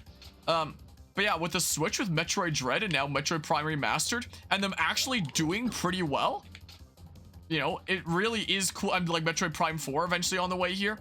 It really is cool to see Metroid making a comeback here, because for a long time it seemed like it would just be one of those series that goes more or less forgotten and doesn't get touched on. But but I'm glad that Nintendo took the risk and we're like, yeah, we're gonna try to bring back this. We're gonna try to bring back this series, and that it seems to be paying off. Like, that's really cool, you know, especially considering, you know, Metroid is such an influential game series for like what it did in the earlier days there, how influential games like Super Metroid were, you know, even Metroid Prime 1 being a super influential game, probably being like a really good example for 3D Metroidvanias in the future for handling progression. Like, even looking at things like Dark Souls, it makes you wonder, like, huh, in terms of like world design and progression here, how many little bits and pieces were taken from things like you know, Super Metroid is probably the most influential 2D Metroid game, and Metroid Prime is the most influential 3D Metroid game, you know? They are definitely very important video games in, you know, the gaming industry, I would argue. In gaming's history, I would make that argument, so it's really cool to see such a influential series actually getting like some love and attention instead of just being something that's like, yeah, it had some big releases back when. That's some big influential stuff back then, but, you know, isn't really getting much attention anymore nowadays. It's actually making a comeback here, and it's cool to see. And I had never been into the Metroid series for a long time. Like, I'd never really properly played it before. I wasn't sure if it was the kind of thing that I could get into. So it was after Metroid Dread was announced, and because we do things on this channel in order, that I was like, oh, let's go through the 2D Metroid games in order. And you know, they're not super long, so let's just play Metroid Zero Mission first. And, you know, if I like it, then we keep playing the games, and if I don't like it, then we can just have a playthrough of Metroid Zero Mission and that's it, and I don't continue. But I actually liked it. So we continued, and we've now gone through the whole 2D series, most recent version of each of the 5 games at least. And now we're getting into things with the 3D series, and I enjoyed my playthrough of Metroid Prime 1. I'm looking forward to trying this remaster, because the remaster actually looks really good. From what I've seen, it actually seems like a good example of how to handle a remaster. It's not something like Super Mario 3D All-Stars, Legend of Zelda, Skyward Sword HD, Pokemon Brilliant Diamond Shining Pearl, all these examples that are like, ugh, gross! Like, this actually seems like a good way of how to handle a remaster from what I've seen, and I'm really looking forward to playing it later tonight. You know? I'm looking forward to trying it out. But yeah, so anyway, I didn't really have much in terms of stakes in the Metroid series for a long time because, you know, I hadn't really played titles from it before Metroid Dread was announced. I was like, let's go through it in order because that's what we do. But I actually really liked it. I consider myself a Metroid fan nowadays. I've enjoyed these video games. You know? And Metroid Prime later tonight, and with the new controls, I'm gonna probably like that, right? Nerf Tornado in this version, Sag. It was stronger in the original. Metroid Dread was basically the Fire Emblem Awakening for Metroid from what you can see. Yeah, it kind of feels like it. Like, it really was a resurgence. Like, the Metroid 2 remake on the 3DS could have been a resurgence, but it just didn't get that much attention because, as mentioned, it came out during a time that the Switch was already out. So who's buying new games on their 3DS at that point when, you know, the Switch is the new hip thingamabob there? So that game didn't get a whole lot of attention. I don't know how well it sold. I never actually looked into that. But it was a good game. I enjoyed it. It was a good remake. Pew pew. Pew pew the water there. But yeah, so that game could have potentially been like the resurgence for a Metroid if it had been released like maybe 2 years earlier or something like that. But, you know, being released when it just couldn't really do that. But it was really cool to see that with a Metroid there, with Metroid Dread on the Switch, that it really was like a resurgence. Because Metroid is a thing that a lot of people have heard of from, you know, Smash Bros. There's a few game series in Smash Bros that have characters that are more famous for being in Smash Bros than they are for like being in their own video games. Like Captain Falcon with F-Zero, Ice Climbers, Rob, Pit, I would argue. Like, Kid Icarus got a little bit of a resurgence with Kid Icarus Uprising on the 3DS. Fantastic game. You know, Ness and Lucas, I would argue, are more famous for being in Smash Bros than their own games. There's another case there. Metroid was kind of on the cusp. Like, Metroid was, you know, big enough back when that it's like, you know, Metroid was, you know, Spark here. That it probably wasn't, you know, as much of a case as like those other ones. But considering it hadn't gotten much in the way of like a new major title for a long time, it was starting to like move closer to that kind of position, you know, where it's like, you know, there aren't as many fans in this anymore. It's not going to be developing much in the way of new fans if they're not releasing new titles. And, you know, it was starting to fade into that kind of status, you know, bit by bit. But, you know, something that people are familiar with, and Metroid Dread came out, and people were like, oh, Metroid, I know this stuff from Smash Bros, and heard great things about the Metroid series. The Metroid fans that there are keep on saying that it's like super fantastic and stuff. Let's try it out. People tried Metroid Dread, and it's like, wow, this is a cool video game, you know? And, it was really cool to see. Of course, there were some people that had never played a Metroid game before that saw Dread coming out and were like, it looks like an indie game. Why is this full price? Like, man, this should be like 30 bucks or something, maybe. It doesn't look very good at all. And people who have actually played Metroid games are like, what the hell are you talking about? You know, I really like Metroid Dread. You know, like the other 2D Metroid games, it wasn't a particularly long game, but, you know, it was I like Metroid Dread. That was a good one. If I had to rate like my favorite 2D Metroid game, it would either be Dread or the remake of 2. It might actually be Dread. Favorite Metroid game at all. Like, Prime was definitely up there. I really enjoyed Prime, and I'm looking forward to playing the Prime remaster later tonight. Like, again, I'm in debate about whether to make it a full playthrough, because, you know, the game schedule's crazy enough here as is, and we already played the original Metroid Prime 1 on the channel just last year. But I did actually really like Metroid Prime. And, you know, it shouldn't be too long. So I'm honestly leaning more towards doing a full playthrough than not. Okay, I just want to destroy this one block there. But yeah, I came very close to getting Skyward Sword HD because you liked Skyward Sword back in the day. I love Skyward Sword. It's one of, if not my favorite Zelda game. But I hate Skyward Sword HD. It got done so dirty. They just upscaled it into a into HD, just increase the number of pixels without changing any of the textures. So it still uses like the same original Wii textures that look super gross, that, you know, looked fine on the Wii because it was designed with like 480p graphics in mind. But when you upscale it into HD without changing any of the textures, it's clear how gross they are.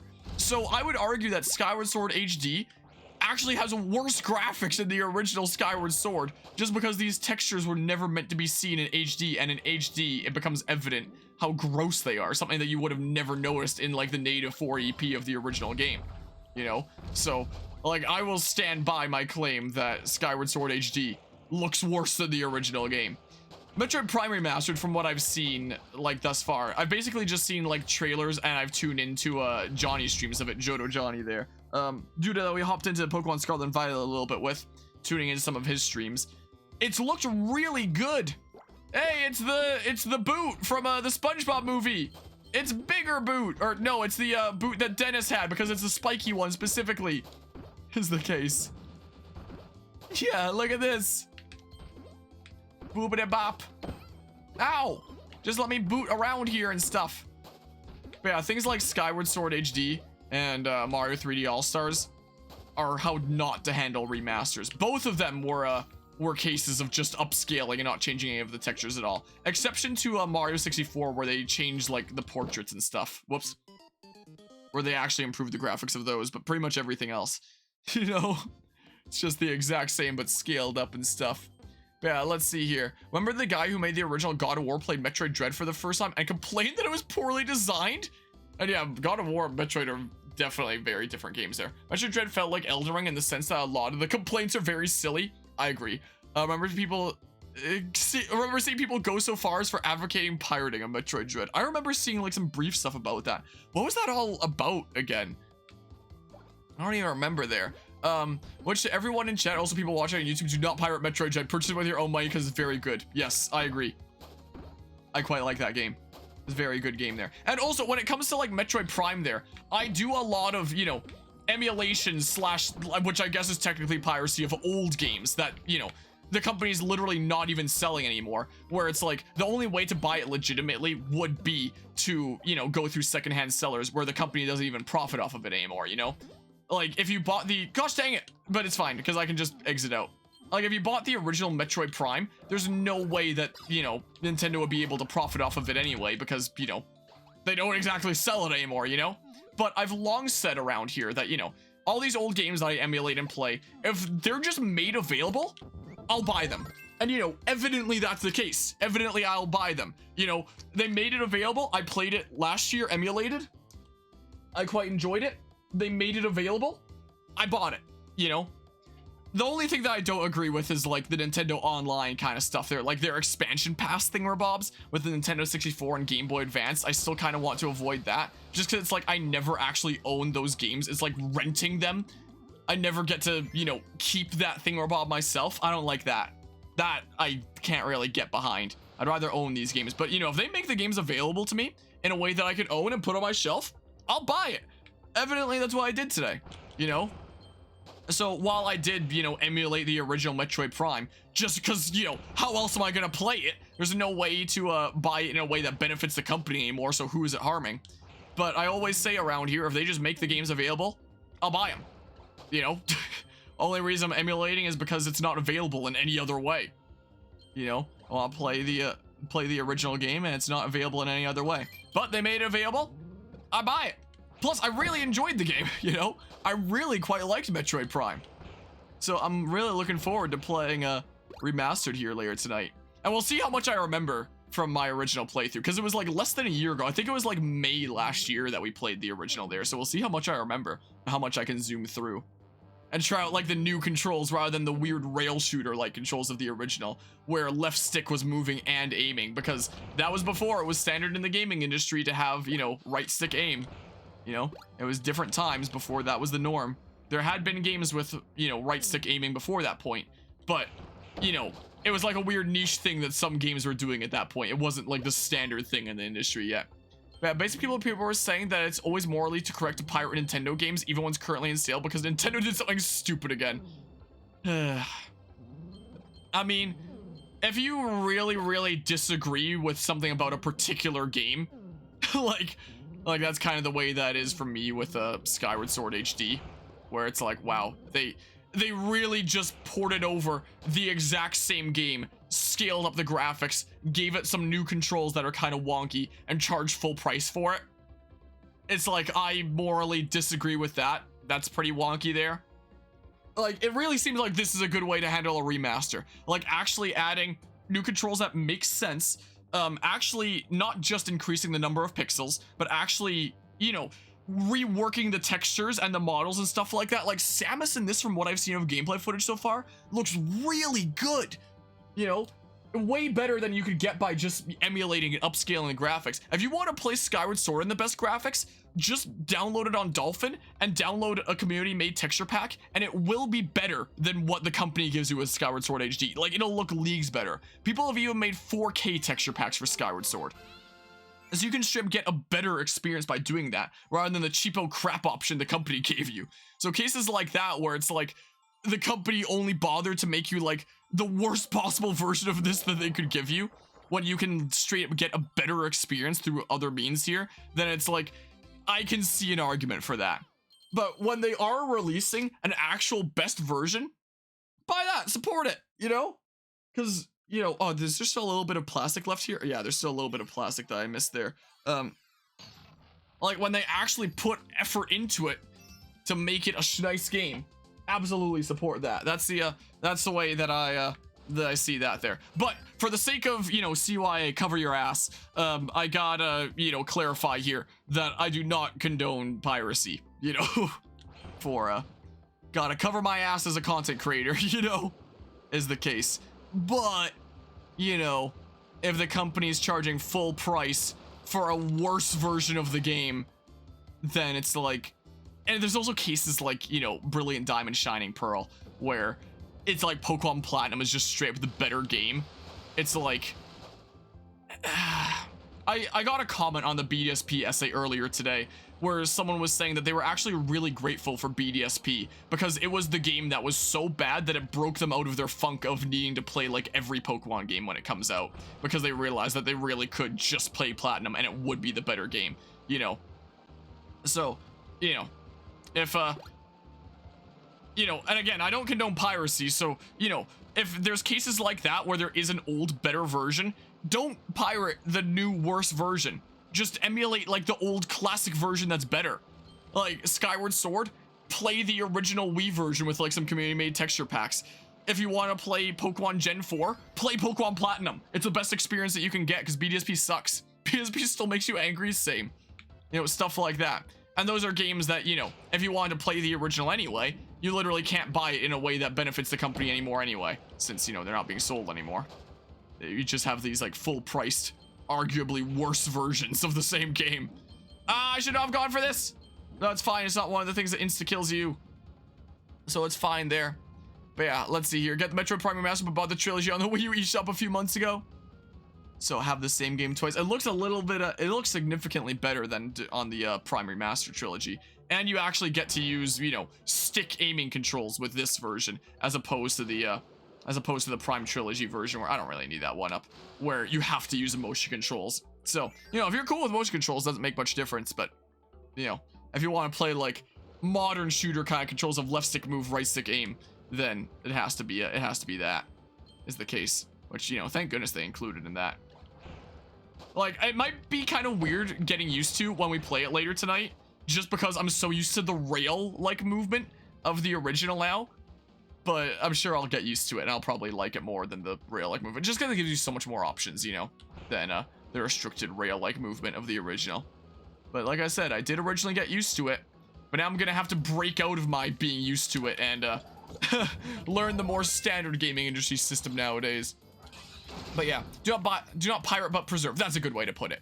There's a difference. Yeah, if the company's not selling the game anymore, or just handling it in a way where it's like you can only rent it, not own it, like is the case with, you know, Nintendo's online thingamabobs, then I see it as justified, because it's like, yeah, you want to own these thingamabobs. You want to have, you know, your own save data and stuff. I like that idea there. You know, if they're not releasing it themselves, if they're not making it available on something like a virtual console like they were on the 3DS Wii U, and I really wish that they were still doing the virtual console, but sadly they're not. Then yeah. I never condone the piracy of, you know, new games, but, you know, if it's something that, you know, isn't being sold anymore, it's a classic that should be preserved, then yeah, that's a good way to put it. But yeah, and let's see here. Platinum Remake in the BSP style would have sucked, but at least it would have been the best version. Yeah, at least you can make the argument there that, you know, this is the inherent best version of the game. But unfortunately with BSP, it's like, no, there is a better version that came out back in 2009. It's so dumb. You know? So that's a case where it's like, why would you ever even purchase or even pirate BSP when you can just play Pokemon Platinum, you know? Like, why would you? And of course, it's still sold like crazy, you know? But realistically, you want the best experience of Gen 4? Just play Platinum. But it also really goes to show, like, how much Moundo, it's apparently this guy's name, how much just releasing something and having marketing around it will get something to be sold, even if, you know, there's better alternatives, you know, is the case there. It finally gets people around to playing it. Like, for example, when, as we were saying earlier, when Metroid Dread was announced and coming out, that's what finally got me to play the older Metroid titles leading up to Dread, you know? I'm sure there's a lot of cases like that. Or, you know, later in March, The Last of Us Part 1 is coming out on PC, the remaster there. And I think that might be my excuse to finally play. It's been on my mental list for a long time, but it's like, hey, it's coming out, like, in this version. This'll be my excuse to finally play it. Like, that's just the case for a lot of people. It's a pretty natural kind of thing to happen. You know, it happens with me all the time with all kinds of games where, you know, they come, like this one right now, you know, I never played this game before, but it had been on my mental list to play it one day, but now that they're releasing it on the Switch, it's like, oh, now I'll finally play it. I'm sure that was the case for a lot of people with Gen 4 Pokemon, where it's like, oh, it was on the mental list if I might play it one day, but, you know, now that it's coming out there, you know, I'll use this as my excuse to finally play it, you know? That's, you know, the natural case for a lot of people. But, you know, it's really crazy that cases like BDSP, there just is a better video game. Better version of the same game that you can play. But, you know, because it's coming out and getting marketing and is on this platform and stuff like that, you know, that's a lot of people's excuse to finally try it out. Because that's the way that it is for a lot of people in a lot of games. Which, like I said, you know, I have lots of experience in, considering it's something that's happening with me right now. With this version of the game. Yeah, let's just see here. Gen 4 deserves infinitely better than a half-assed remake that decided to be faithful just so it could ignore quality of life changes. Yeah, I agree. I agree there. But you're so disappointed for Scarlet and Violet because of Arceus shaking up the formula. Yeah, it would have been cool to see Arceus expanded on. You know, that become like the new norm. You know, take what Arceus did and apply it onto mainline Pokemon. Nope. Oh, well, I guess I'm not getting that cog there. Better version that came out in 2007. It's called Pokemon Diamond. Yeah, Pokemon Diamond and Pearl, you know, you could make the argument there, or at least functional and don't crash when you use something as basic as catching a Pokemon. That is fair. So you could argue that even the 2007 version is better there. BSP made you have mixed feelings on if they make a Gen 5 remake. On one hand, it'll be bad that if it sucks on the other, you're curious just about how bad it'll be. Still have the global release of FE1, but the DS remake, which was global, is still the best version. Yeah, cases like that where it's like, hey, I have Fire Emblem 1 on my Switch here, even when they did that weird, like, 30th anniversary limited release thing where Bob. I never even booted it up. Stupid timed releases. Darn you, Nintendo. Oh, gosh dang it. You know, also, I should also say, like, following up on preservation, if it's something like, where would it even be here? It would have been, like, added forever ago. Where would it be? Would I be able to spot it here? Because I know I have it on my Switch here somewhere. There it is. If it's a case like this, if we're arguing about, like, preservation, where Nintendo is like, ah, this is available on this console, but only for a limited time. If you didn't buy it from us before this date, then sucks to suck, you'll never be able to buy it. You know, cases like that, you know, I would argue that if you're downloading it by other means from there, that is more so seeking preservation, you know? Because they refuse to sell it. What do you expect? You know? Is the case. Just keep making it available. Also find it interesting that that's on the Switch, but not, you know, the Shadow Dragon remake. You know, the worst version of the same game. Nintendo seems to like doing that, don't they? Guess we're not getting that tomato. Nintendo seems to like releasing worse versions of the same games. Oh, Nintendo, why you do this? But yeah, gosh dang it. But yeah, so apart from very niche circumstances like that, which, you know, is almost always just in seeking of preservation, I don't ever really condone piracy. This is a big bit of drama that we've seen come up in the gaming industry recently with the new Harry Potter game. What was it called? I think it was called Hogwarts Legacy, where there's a video essay that I'm debating about making. I was writing out bits of the script before this game even came out, and, you know, the game came out, kind of exemplified it, where I was working on a script for villains in media, where it talks about how essentially so much media will show us these villains that are not humanized and just like form obstacles for our player to overcome, or our hero to overcome. They can't be saved, and how you get the good ending and roll the credits is just by defeating them, just by overpowering them. And I feel like we as humans like already like to think of things in an us versus them kind of mentality, and having media that does stuff like that, it further reinforces that, to think in this way. And if there's anybody that you disagree with, like, villainize them and just try to defeat them. Don't try to come to an understanding with them or anything like that. Just treat it purely us versus them, good guys versus bad guys.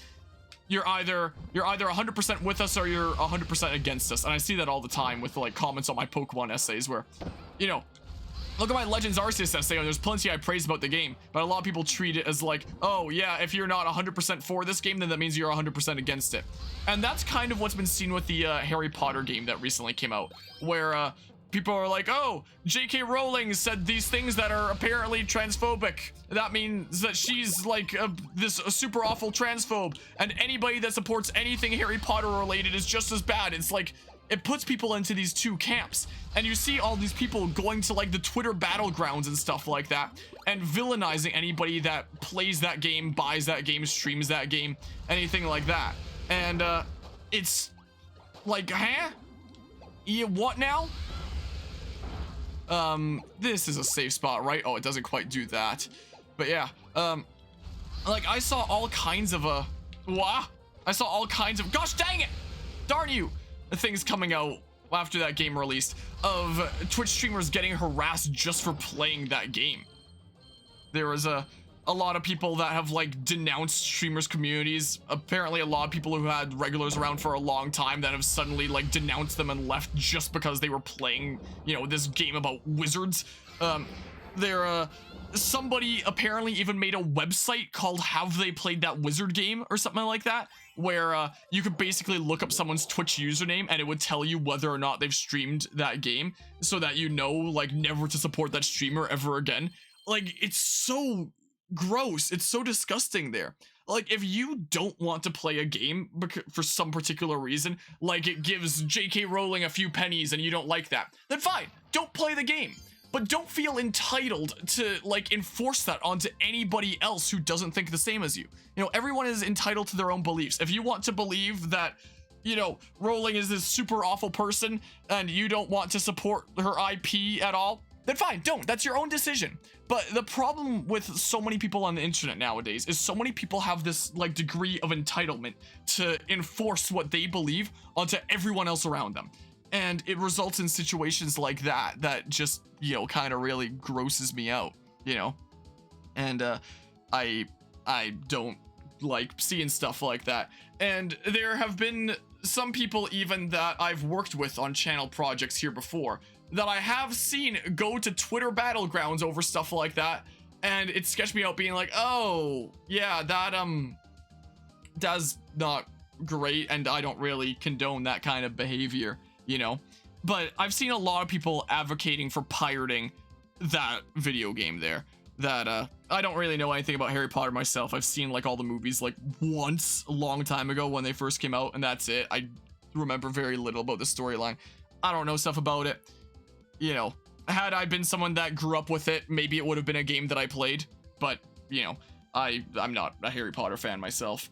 But I see a lot of people that are, that say like, oh, you should pirate this game because it's morally wrong to support Harry Potter anymore. And something that's really crazy is like, we see stuff like this blown up so much because of how much people like to villainize others and treat things as us versus them in cases like this, but not in cases where you know, not in other cases where you could argue for similar kinds of things. Like there was this one clip that I saw online recently where it showed somebody playing Hogwarts Legacy. And it's like, all right, hi guys, I'm here playing the new Harry Potter game, Hogwarts Legacy. And then all of a sudden it switches over to another game and it's like, sorry guys, I didn't realize there was that stuff going on with that. So, you know, we've switched games. We're now playing the new Rick and Morty game. And then it switches over to Overwatch 2. Sorry guys, I didn't realize there was that stuff going on with the creators behind that. Sorry, it was wrong of me to play that game. And then it switches over to another game from Overwatch 2, and it's like, sorry guys, I didn't realize there was that stuff going on at Activision Blizzard. You know, it was wrong of me to play that game. Sorry, I didn't realize that I was, you know, supporting something so awful. You know, so, So it's crazy that we see stuff like this for games like that, where, because of just how much people like to treat things in an us versus them, it's the bad guys versus the good guys. You know, we have to defeat the villain, stuff like that. This case being Rowling, I guess, who, you know, I myself know nothing about, is the case. Boop-a-da-bop, press that. Where it's like, yeah, we have to treat it as us versus them. You're either in the camp with us or you're in the camp against us. But we don't really see that regard in terms of like any of these other gaming projects, or even just companies that, you know, have done some genuinely really bad things as companies that might not be the best to support, like Activision Blizzard, for example. Whereas, you know, for that game, from what I've heard for the Harry Potter game, you know, it sounds like Rowling had very little to do with that game itself. It sounded like it was a team of passionate developers making a good video game. And, you know, but just because of like this minor association, it's like, yep, this is part of the bad camp. That we need to hurt this already established billionaire's finances by not buying this game. Like, yep, that'll show her. That'll really change her. That'll really change her ways. Yep, that'll surely defeat her. Yep, that's it, man. When I first started writing the script for this villains in media thingamabob, it was actually in regards to a tweet that I saw going through. Hold on, let me catch up on things first. Let's see here. Been playing a lot of Hogwarts Legacy. It's okay, but you grew up on the Harry Potter movies, so it's just really cool to explore that world. Makes sense. Remember that one VTuber, Pikami, who came back after a long break only to go back on another hiatus because she wanted to play the funny wizard game and everyone bullied the shit out of her for it? Like, that...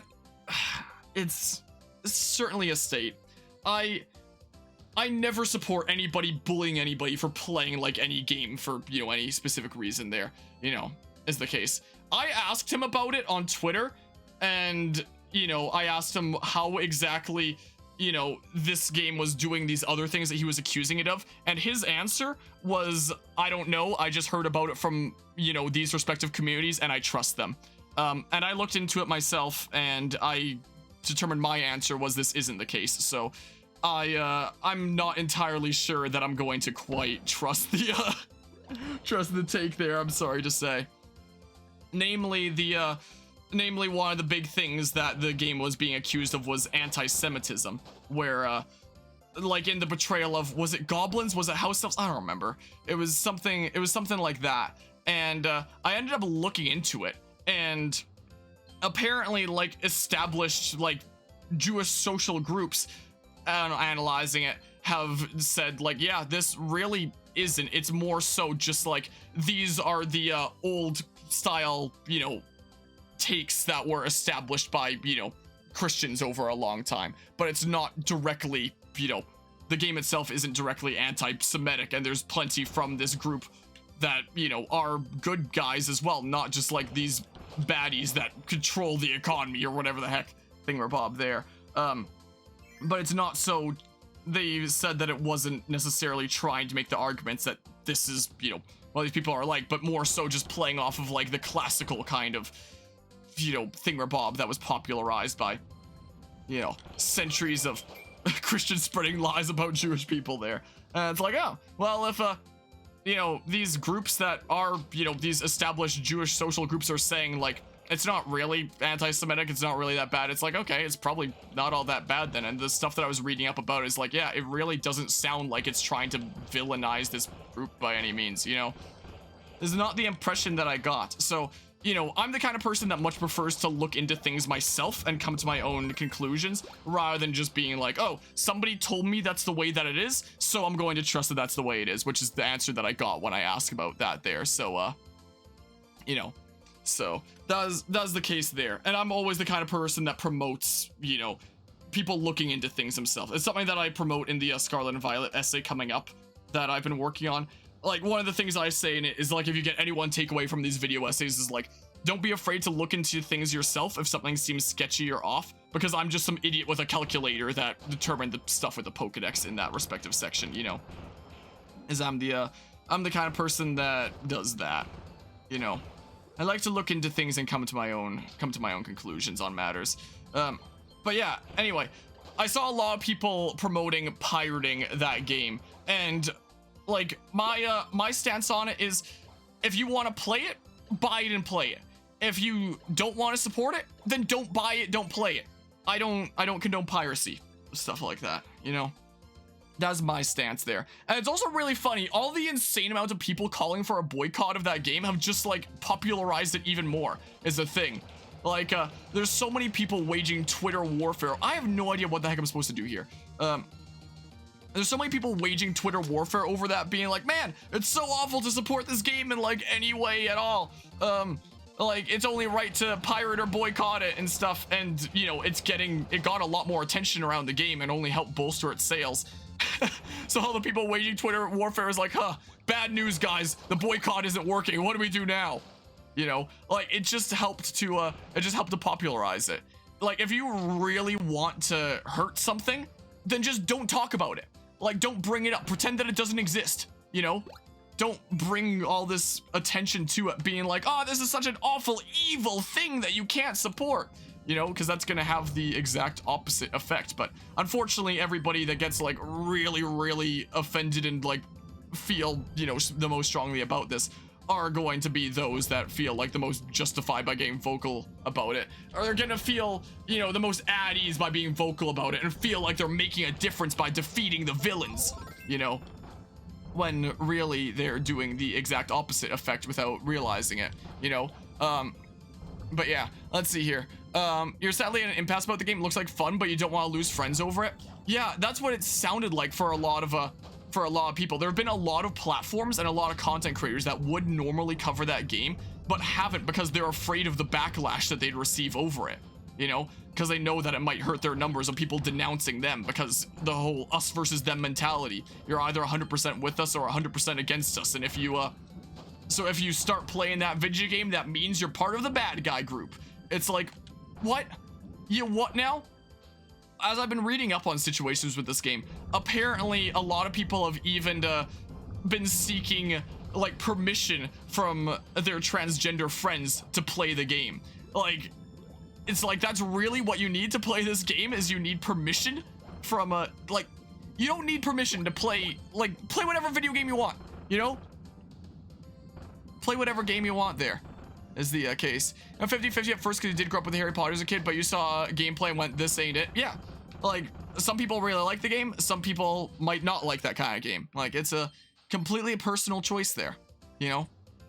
Like, if anybody, again, my whole stance on it is, if anybody doesn't want to support some game for X reason, like you don't want to support rolling at all, that's your own choice. Make that choice, fine. You know, fair enough. Everyone's entitled to their own stance, their own opinion, but don't enforce that on others.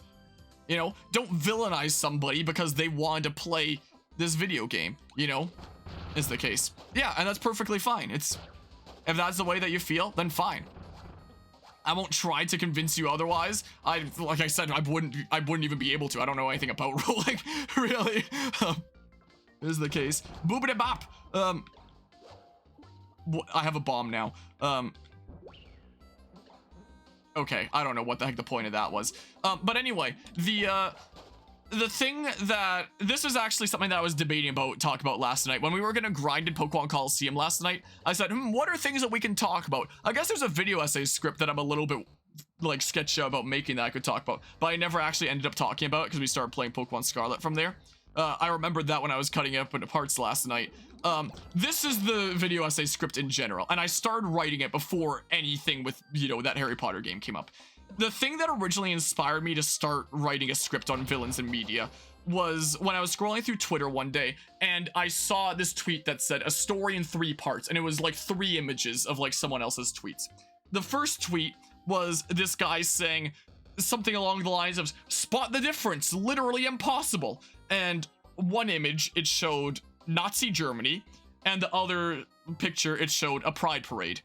Like, about the most different images you could possibly find. The only similarities being that they're people holding flags, I guess, you know, and their photos. Those are the similarities. Apart from that, like, it was a very, very outlandish, brain dead kind of take. I think that that's something that we can all agree on there. But the following images that were in this story in 3 parts was the guy tweeting that apparently, like, yeah, absolutely. Like, I think that that's something that we're not gonna, yeah, I agree, you know? But the following tweets were the guy revealing that it seems like that tweet was such a drastic and brain dead thing that it wound up gaining traction of people getting on like the hate train to target them. And apparently they got doxxed. Apparently it seems like their family kind of denounced them. They got fired from their job. And, you know, people, you know, tracked down this person and did everything they could to ruin this person's life. And, you know, a lot of the replies to this story were people reacting, being like, hey, just desserts, like justice was served. This is a good thing. And at face value, like, you know, I'd be hard pressed to not feel like that initially as well. Like at face value, seeing something like that where it's like, hey, somebody that said this really awful thing got punished for it, right? So that's a good thing. But then when you actually take the time to think about it, like, what is the long-term effect of this going to be? Is this person gonna be like, oh, my life got ruined? That means that my take was definitely wrong there. I'm really glad that people showed me the error of my ways. No, they're going to believe things even more drastically. Like, it's going to serve as proof to them. They were like, hey, look, here's this ideology that rules through fear. Like, if you don't go with them, then you get, like, punished for it severely. Like, fear living in this system. And here's, you know, this system that's all about acceptance and bringing people together. But, you know, for voicing this opinion, I get punished for it as if they're ruling through fear. Like, it's just going to prove their initial point to them mentally. Like, you know, I don't at all, you know, to emphasize, it's not a take that I at all believe. Like, you know, in case it wasn't clear before, obviously I don't believe it or anything like that. But in their mind, to them personally, it's only going to prove it to them. It's going to make them more isolated, and they're probably going to go to like some hateful community online where they're going to bring up that case, and that's going to serve as further proof to people from that hateful community that are going to rally around it as one of their main cases. And then they're going to believe it even stronger, and that's going to turn things into an even more strong us versus them mentality. And, you know, there's a lot of cases like that where by doing stuff like that, it just makes the situation even worse. There was an interesting documentary on Netflix that I watched a while back that was on flat earthers. I believe it was called Around the Curve. And in it, there was this one scientist that talked about how if we treat people that have doubts about like the earth being round as like these insane idiots who, how could they possibly have such doubts? It's just going to serve to alienate them even more. Like if somebody is like, huh, I wonder about the earth being round. I'm not entirely sure. People are probably gonna, you know, laugh them out of the building. They're gonna be like, what the heck? How could you even have doubts about something so ridiculous? You're not gonna take the time to explain it to them, something that evident. Typically just gonna, you know, laugh them out of there. And then that's gonna isolate them. They're gonna be like, well, I didn't get the answer that I wanted about why the earth was round. So is it really, if I'm just gonna be laughed out like that? So then they start getting more isolated. People treat them differently because they had these doubts. And do you know who's going to go to them? The Flat Earth Society, you know? They're gonna be like, hey, we understand what you went through. The same thing happened to us and our family / friends. Don't worry, we get the same. And they reach out to them with the... It's like the scene from Xenoblade Chronicles 2 when Jin joins Malos. Like, if I do ever make this into a video essay, that's a scene that I would do where Malos comes up to Jin, who's on the ground, is like, the name's Malos. I'm the same as you, and he puts out his hand for them to like join together. That's what happens with these kinds of groups like this. So, you know, someone that had these doubts about the Earth being round is then going to join the Flat Earth Society. They're now going to have all this stuff that says the Earth is flat pushed in their face and nothing that says that it's round. So they're going to believe it even stronger, and they're going to be like, oh, I was right in the first place. I was right all along. And they're going to believe it even stronger, and it's going to create even more of an us versus them mentality and divide people even more. So anytime that you see something that you disagree with, the best way to handle it is either, like, if you don't have the time to deal with it, just don't deal with it. Just don't react to it. Just leave it be. Don't give them attention. But if you do have the time, talk it out. Have a respectful discussion. Even if they have, like, the most outlandish take in the world. If you're being respectful, if both sides are being respectful, discuss it out. Find where you can, you know, get common ground and, you know, try to come to an understanding there, rather than just treating people like a villain that needs to be defeated by, like, overpowering them, as is shown in countless media. Like, even this game that I'm playing right now, you know? Sure, we can keep on doing the spear. Where countless media puts in our face the fact that, oh yeah, bad guys in our world, yeah, they just have to be overpowered and defeated. How you get the good ending is, you know, you have more power than them, more strength than them. There's not a whole lot of media out there that promotes kindness and respect instead. There is some. Like, one example that I might use if I ever make that into a video essay is, of all things, honestly, the first Cars movie, where Lightning McQueen initially has, like, all this emphasis and importance on status and, you know, beating the others, being number one, getting the Piston Cup. But eventually, through his adventure, learns that he should put kindness above being, you know, being the best and overpowering, being stronger and faster than everyone else around him. And it's like, huh. It's only after thinking about this whole potential video essay script and that whole situation that I now have a lot more respect for this kid's movie, you know, is the case. And I think that it's a, important lesson there. Hello, Azure Samurai. How's it going today? But yeah, so that's a video essay that I might make eventually, maybe after the Scarlet Violet video essay, I'm not quite sure. But part of me is a little bit sketched out about making it, because I know that there would be a lot of people that would villainize me for even suggesting such a thing. For even suggesting such a thing as, hey, let's be respectful to one another. We're all humans on this, you know, crazy rock floating through space. Let's try to get along and... Oh, so here's the other one there. Try to be respectful to one another, even if someone seems like the most crazy, outlandish, opinionated person ever. Have some respect, because if you just try to overpower them and defeat them and treat them like an idiot, it's not going to change anything. It's always going to reinforce things and make things worse. But that's not what media teaches us. Media teaches us to overpower and defeat our foes, our obstacles along the way. And then that's what secures the happy ending. This is something that I've seen with a... there's this one YouTuber that I recently discovered that, you know, has some pretty interesting content. The YouTube channel is called Common Ground Conversations, where he'll basically put, like, a sign over his chest that has, you know, some really controversial topics that never have an easy answer, that you could always, you know, make an argument for either way, and basically go around interviewing people and, you know, get all kinds of different people's takes on the matter. And it's pretty interesting to see a lot of the time. A lot of people just villainize him straight up just for asking such questions. So I'm sure a lot of people also, like, you know, see his sign and associate him with the, I don't know what the guy's name is, but that guy that got, like, super memed that had the, like, change my mind signs, where it's like, you know, he was some super far right guy that, you know, always had, like, here's my opinion, change my mind. And, you know, he would always come to these, you know, these conversations with all this evidence that specifically supports his view, and, you know, everyone else is, you know, random passerby that weren't expecting to get into these debates today. So he always makes it out to look like it's so obvious and evident that his point is, like, the right one. So, you know, there's one channel, I'm sure a lot of people don't like him at face value because they associate him with, like, this other guy who isn't there for, you know, a respectful debate, who's there to just look like he's overpowering people with his takes and stuff. When, you know, very different thing. I haven't seen a whole lot of them yet. I've seen like 3 of them thus far, but sometimes when I'm editing videos or something like that, it's really interesting to tune into that, to just listen in on the side, because I really like looking through those videos. He does, you know, voice his own opinion at the beginning of the video, being like, hey, this is what I think and why.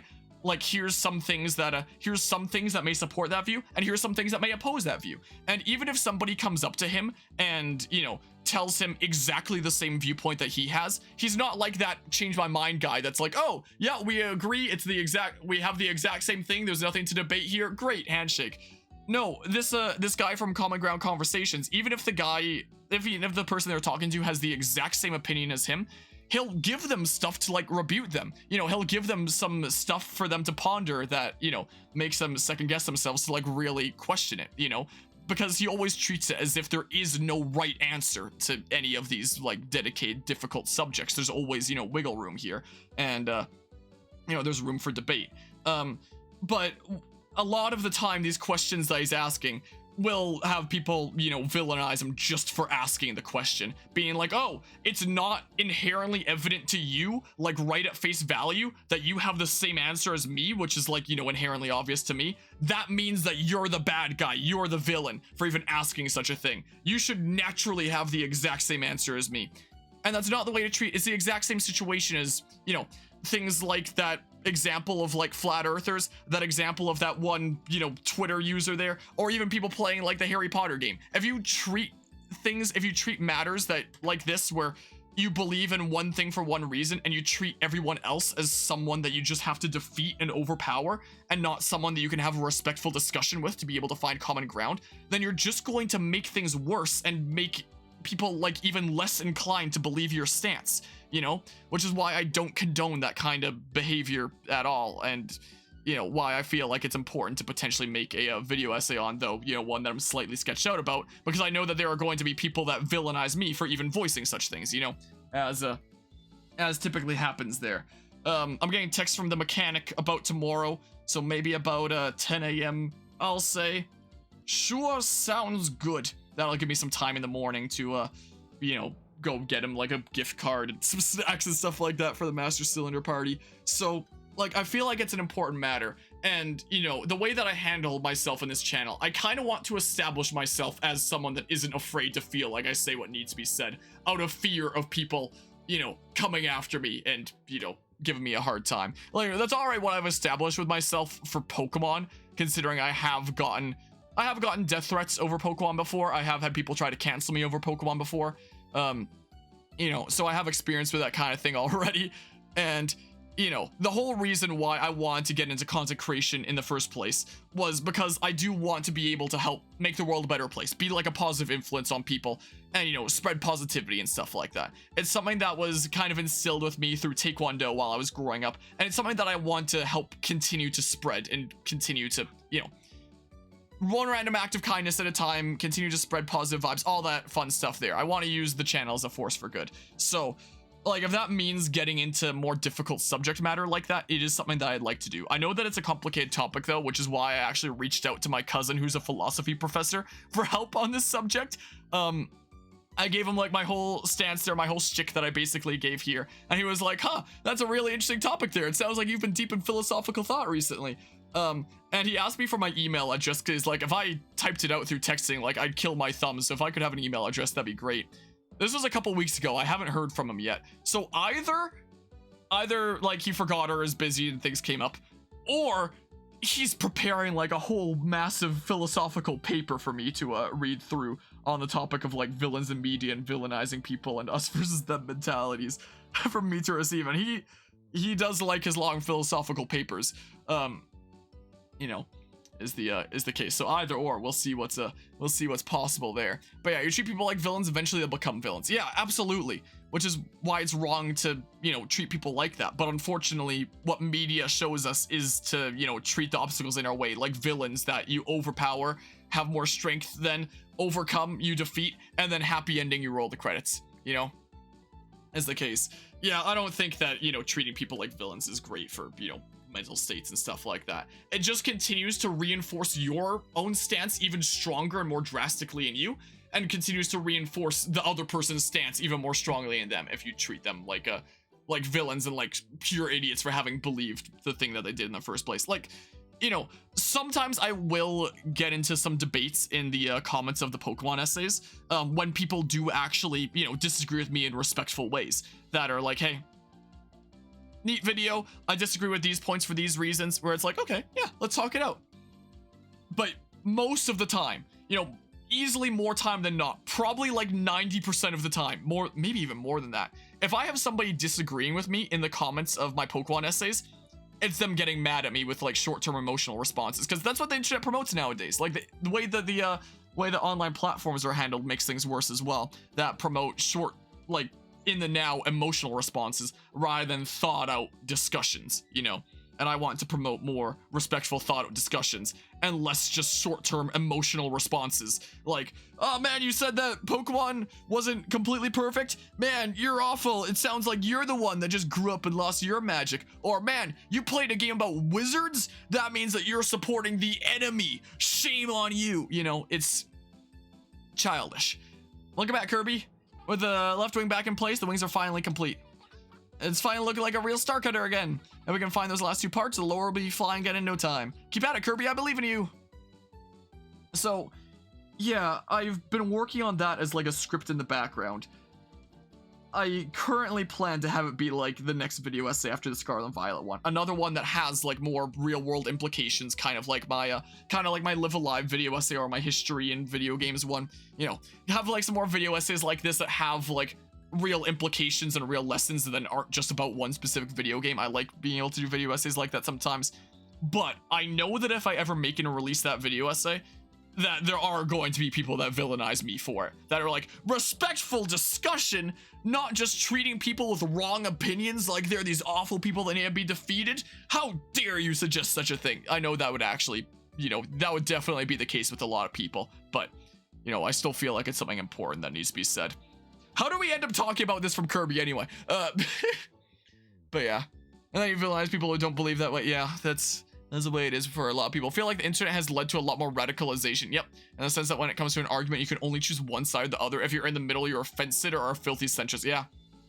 That's the way that things are promoted here a lot of the time. Especially considering the way that these platforms are explicitly designed a lot of the time is to give you stuff that you already like agree with, because these platforms, they want to maximize their revenue, they want to maximize your time on the platform, the amount of user data that they can sell off to you know, third parties and stuff. So to maximize time on the platform, they'll usually show you stuff that you agree with, but sometimes they'll purposefully just sprinkle in like a little dabble of you know, stuff that you don't agree with to get you riled up and like go against them, because, you know, like maybe you're getting bored of like, oh, here's all this stuff that I agree with. Yeah, scrolling through. What? Somebody said this. Here's an emotional response that I need to, like, it keeps you on the platform longer. So they'll purposefully just sprinkle in little tads of stuff that you disagree with here and there, just to, you know, rile you up and stuff. A really good example of this, if anyone wants to check it out, is the channel Cracked makes some really funny videos called Honest Ads. And there was one that they did for social media that kind of talks about that, where it's like, they'll sprinkle in like little bits of stuff that you disagree with just to like rile you up and keep you on the platform longer. And then it'll like further instill your already established beliefs to you, and you know, you can't how could you believe anything else there? And yeah, it does radicalize more people. You know, I feel like there are a lot of very complicated subjects in the world that do warrant discussion, that don't have any easy answer, that should warrant like discussion and us figuring out what the best solution is. But unfortunately, a lot of complicated subject matter, most people treat it as like, it's evident that this is the only right answer. Anyone who disagrees is the villain. You know, I don't really like that kind of mentality to things, you know. Whether you're like ultra far left or ultra far right, I say as I point left, as I do the opposites there, whoops, but if you're super duper radical for either or, I'm not all about that. No way. I'd say in general, like for my own like political senses, I'm a bit more left myself, but you know, if you're super radical for either or, you know, I'm not about that, you know. I feel like, you know, if you're super radical for either or, you don't really leave the room for discussion and, you know, entertaining other ideas. I think that even if you disagree with other ideas, that it's still important to be able to entertain them and use it to, even if you don't completely change your own view, to expand your view, even if that means just, you know, understanding better why other people believe what they do. Heck, like, I'm someone that always advocates for that kind of thing. Like, I myself am someone that is not religious at all, But last summer, I went to Jesus camp with a friend of mine. Like, not because I was expecting it to completely change my view, or not because I was gonna go there to wage war and be like, man, look at all these people believing something so different from me, but because I wanted to, like, expand my own understanding, to understand this friend of mine's worldview. This friendo I'm actually gonna be working on the master cylinder with my truck tomorrow, so, you know, him and I debate religion with one another, with him being religious and me not, extensively, and we always enjoyed these discussions with each other, because we're respectful of one another. We, you know, I try to understand the other's viewpoint better, and like have probably gotten to a point where we do understand one another's viewpoint pretty well, even if it's something that we don't agree with. And there should be more cases like that in the world, you know? Is the kind of thing that I want to emphasize. I'm the kind of person that's like a big advocate for that kind of thing, you know? But unfortunately, you know, it's not the way a lot of people treat things, you know? So yeah, there's that. So yeah, that may well be the next video essay topic. And I imagine that there would be a massive target painted on my back for even suggesting such a thing. But yeah, bad news, you have COVID. The good news, it's not too bad. That's good, at least there. I'm glad to hear that it's not too bad there. Hopefully managed to get over it in not too bad of time. I've had COVID twice myself. It was never too bad. But you know, it's different for everybody. So, you know, hopefully not too bad there. You know, keep isolated from people and stuff, and hopefully it'll blow over just in time and stuff. But yeah, the way or the highways of toxic mentality, I agree. There's a meme where it's an image of a communist flag and a swastika, and there's a guy that says, pick which horrible, flawed ideology to follow, and the other guy says, I don't like either of them. Only for the first guy to say, LMAO, quit being a centrist, you cuck, and sums up modern political debate quite nicely. Yeah. So many matters where people treat it as like, it's either this way or the other way. You know, sometimes it's the case for actual important political matters that have a big effect on the world.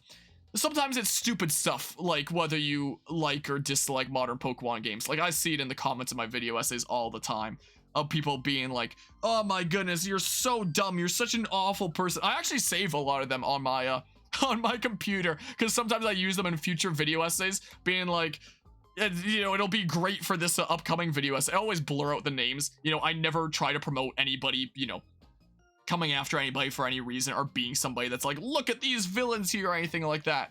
But just as good examples of like, yeah, this is how some people will just like completely villainize you and treat you as you know, like that, before disagreeing. I don't remember which Pokemon essay it was. I think it might have been the Legends Arceus one. I wasn't entirely certain. But one of the ones that I received, this was about a year ago, I think, was one person that was like, before today, I didn't think that it was possible to have a wrong opinion. You have proven me wrong. I don't know why I ever made the mistake of watching this channel, but thanks to this video, I will never make that mistake again. Because I said something I didn't like about a series of family games, Pokemon. What a world we live in, huh? What a world we live in here. My goodness gracious. So yeah, there's that topic. We always get to talk about crazy stuff when we play Kirby, don't we? When we play Kirby in the Forgotten Land, we end up talking about the energy crisis. My goodness. It's crazy how Kirby always ends up this way. Let's go to the world map. What? Let's go. My goodness. Alright, on to the fourth world. On we go. Here we go. White wafers! I don't know how much longer I'm going to be streaming this. I just want to have some time to, you know, cut this up into parts today and publish it over on YouTube and stuff. I don't know, but if there's only 5 worlds, maybe we could just beat the main game today and then do, like, Megalore Epilogue next time. But yeah, let's see here. Some people are very over-dramatic about things that don't matter, aren't they? Yep. Anytime anybody wants to see, like, people getting really, really mad over things that don't matter, just read up, like, just scroll through the comments of my Pokemon essays. and you'll find stuff in no time. It really doesn't take long. What the heck did I just get hit by there? Now the water world is over because those levels suck ass. We're getting to some cooler levels here in multiple ways, you could say. But yeah, so there's there's that dedicated discussion there. Oh yeah, let's showcase more of the new ability, I guess. Come on, up we go. Pew pew. Many pews. A great many pews there. Alright, bats! Get on out of here, bats! Let's yoink. All the things to munch. But yeah, we'll see where things end up going for, like, video essays around the channel. you know, like I was saying earlier, I do want to, you know, have more that do, you know, spread positivity and, you know, important lessons and stuff like that. Because I do want to use things as a force for good where I can. But, you know, I know that there'll definitely be some that do hate me for it, is the case. What? Come on, get on out of here. But yeah, how do we make visual for a remake? Developers, crank the bloom! Crank it up! Yeah, this is a very charming, nice looking game, I do have to say. And like I said earlier, I'm really looking forward to playing Metroid Prime later tonight, because from what I've seen, that game looks really nice as well. But yeah, don't share your Pokemon opinions on the broader internet because you still want to live. Yeah, that, I understand that feel. Like, the most sketched out I've ever been about publishing a video essay has been, like, my very first initial Pokemon essay that was titled How Pokemon Lost Its Magic, which a lot of people look at, like, the title and thumbnail of and just immediately go to the comments of without, you know, watching any of the video just to tell me how dumb I am. You know, there's a lot of old comments I have saved about that. Where is my, I think it was on that video that I got, like, my favorite comment of all time, that one with broken English that I've read out a few times. I don't remember if I have that one saved. I should have it saved though, because that one was so funny. I love that one. If anyone remembers that one, because I know I've read it out a few times. Well, I guess we're going this way. That's what we're doing. Told the story of the time you got more or less cyberstalked for liking Modern Fire Emblem, right? Maybe? I'm not entirely sure. I'm not quite sure if it rings a bell or not. But yeah, I've had some crazy things happen to me for the Pokemon situation. I still think the craziest was when that one group of kids tried to cancel me on Twitter on Christmas Day because of my because of what I said about Pokemon. You know, that was certainly something there. Oh dang, I'm trying to time it here. Trying to time that. You know, there's all kinds of situations in the gaming industry where it's like, oh gosh dang it, and there's a secret way up, isn't there? Where either for, you know, opinions on games that people will hate you for, sometimes even the way that you play a game. That was a big thing that we saw come up when Elden Ring released. And there was like the whole internet battlegrounds of people being like, oh man, you're not playing it like armorless, weaponless, no level ups like all the try-hard ways that I play? Man, I guess that means you suck. You're just a filthy casual, you know? Stuff like that. Like, man, the release of Elden Ring and people going to internet warfare over the way that people played the video game in their own way. Man, that was a situation there, wasn't it? What a wacky world we live in. Luckily, something like that would never happen with a game like Kirby, I don't think. Is the case. Luckily, I don't need to worry about that. I never saw a massive ton with like my Elden Ring playthrough there. You know, it's not like you know, I cover mostly Nintendo content on this channel. Most people don't know me for playing something like Elden Ring. It's one of my lesser known series is there. But I still got a fair share, like handful of comments of people being like, man, you're using soul ashes and your level's super high? Wow. Guess that means you suck. You know, is the case. But yeah, I remember first explaining that would happen to you. Yeah, that's the, and it got pretty widespread around the interwebs with a lot of content creators, you know, getting probably not as harassed as creators are with the with this Harry Potter game, but you know, definitely enough that it is still noteworthy. There's a meme in the community at first that people took it too seriously. Yeah,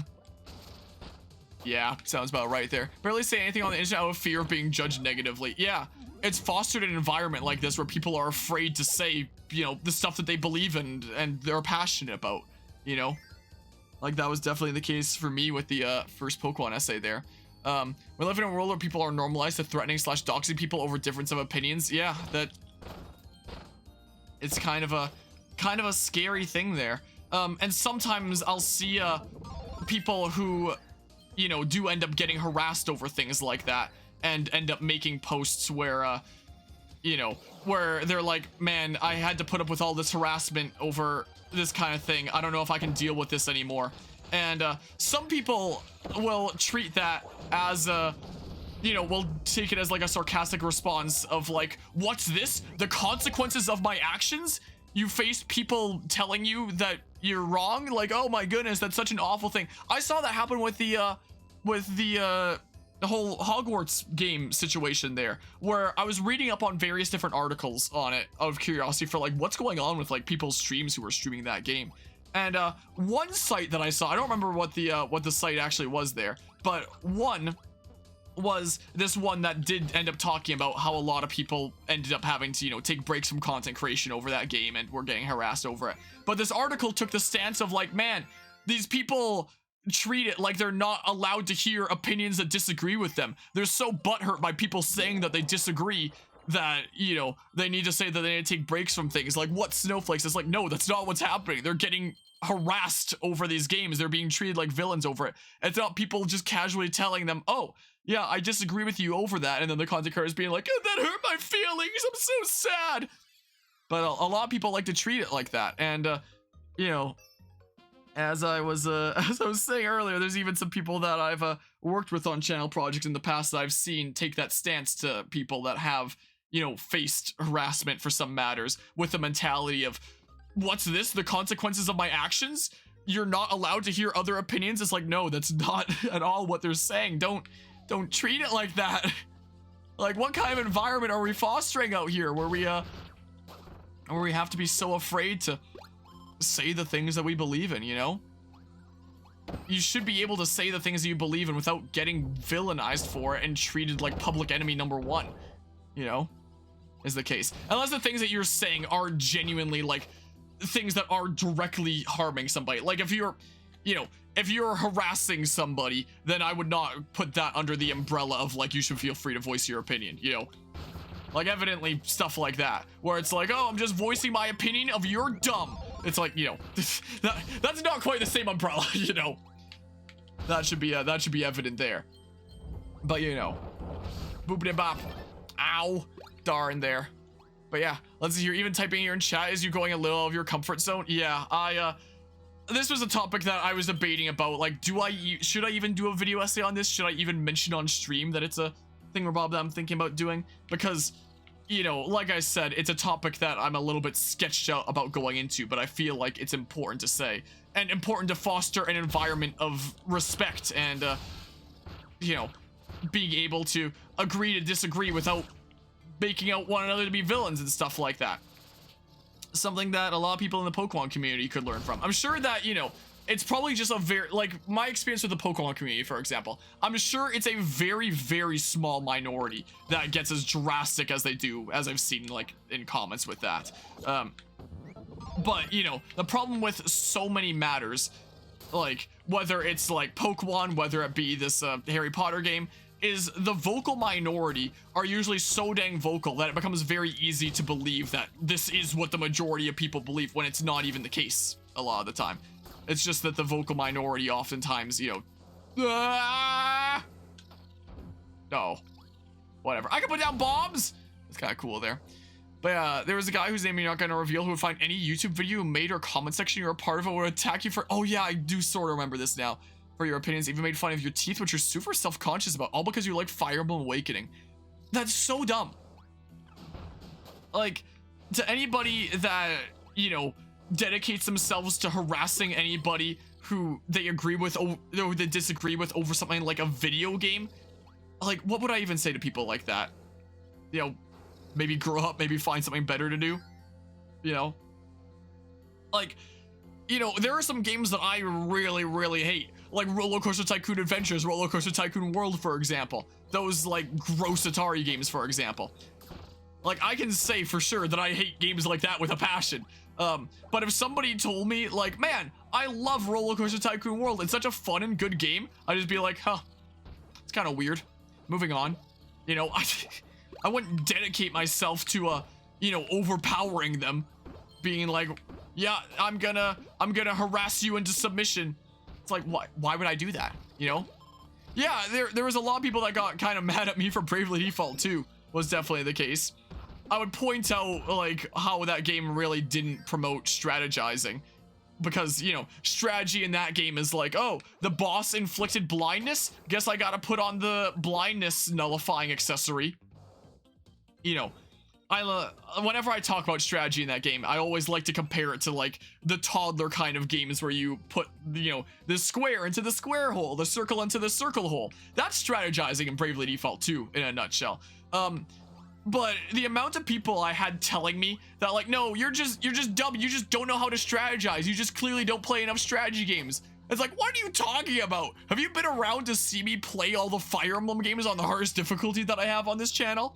Don't tell me I can't play strategy games. But yeah, I had a lot of people accuse me of just not knowing how to play strategy games. It's like, yep, that's probably the case, right? But yeah, let's see here. One of the most wisdom take on the internet. I don't know what that is there, or just like wise takes, I assume then, is no one deserves to be harassed and doxxed, but getting crucified online is something inevitable, and the only thing is how you choose to be crucified. Yeah, so I guess a wise take in that case. Yeah, that's probably a good way of putting it there, honestly. Okay, I probably want rock here. In that case, right? Gameplay Bravely Default 2 felt like a turn-based RPG tried to play like a Soulsborne game. No, I got this again! Yeah, it kind of tried to make itself unnecessarily difficult, but in really dumb ways where it's like, here's the one specific solution. Like the previous games would always promote you coming to your own solutions and being able to find your own way forward. Whereas Bravely Default 2 is like, yeah, here's the one solution in each of these specific scenarios we expect to use. We recently had a long discussion about Bravely Default 2 during Pokemon Coliseum, like just last week, I think, actually. We had a whole Bravely Default 2 discussion during Pokemon Coliseum, as happens around here sometimes. But, if anyone tells me that, they really like Bravely Default 2 and they really like the strategy of Bravely Default 2, fine. Whatever. That's your own opinion. You're free to like what you like. You're free to dislike whatever you don't like, and for your own reasons. Doesn't matter there. But if you tell me that I don't know how to play strategy games because I said I didn't like the strategy of Bravely Default 2, then screw off, Oh, man. But yeah, I don't mind anybody liking the gameplay of that. Perfectly entitled to that. Play whatever you want to play. Enjoy whatever you want to enjoy. This was a discussion we had during the this reminds me of the discussion that we had at the end of the Pokemon Platinum playthrough. Like, we had a whole discussion at the end of the Pokemon Platinum playthrough, because you know how I usually, whenever we beat a game, we typically do like our wrap up whole review during the credits and stuff, right?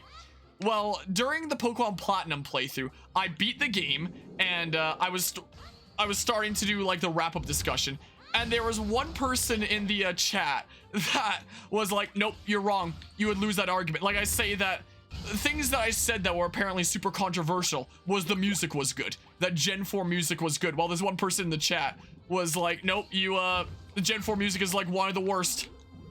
It's awful. Everyone hates it. And as I'm praising the music, they're just having a go at me in the chat while I'm trying to do my review. They're like, nope, you would lose that argument. It's like, can you chill out, maybe? So I had to time them out. Was yeah, same here. Like, Gen 4 music is some of the most highly praised in the series, but they were treating me like an absolute idiot. That how could I possibly believe such a thing for doing that when I was trying to give my review at the end of the stream.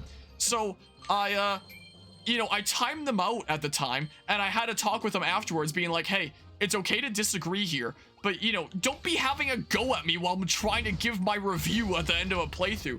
And they were like, oh, I thought this was an environment where you're supposed to be, like, accepting of other people's views and stuff like that.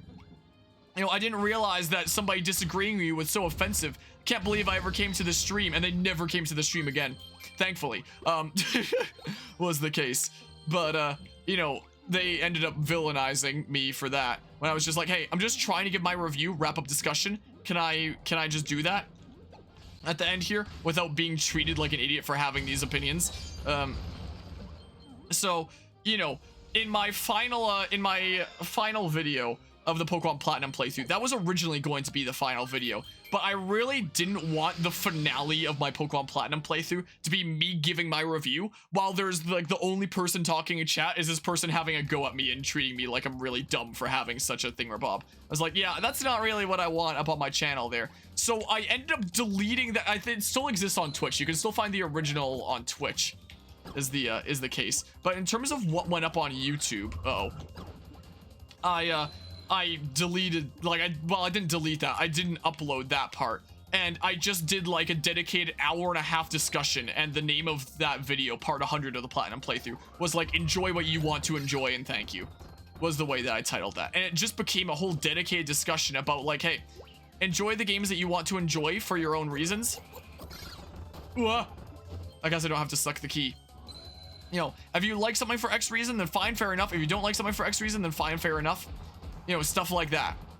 And it just became a whole dedicated discussion. But yeah, the original final part of of the Pokemon Platinum playthrough got the axe because the only person that was talking in chat at the time was someone that really didn't like me. That's one of the disadvantages of being like a small content creator, is if you're a big content creator and like the chat's flying by at lightning speed, if somebody's having a go at you, who cares? You're not gonna notice it. But if you're, you know, a small content creator like me, and there's only one person talking in chat at the time, and it's somebody that specifically is trying to throw you in the dirt, it's like, well, that's awkward, isn't it? That sure makes things kind of awkward and weird, huh?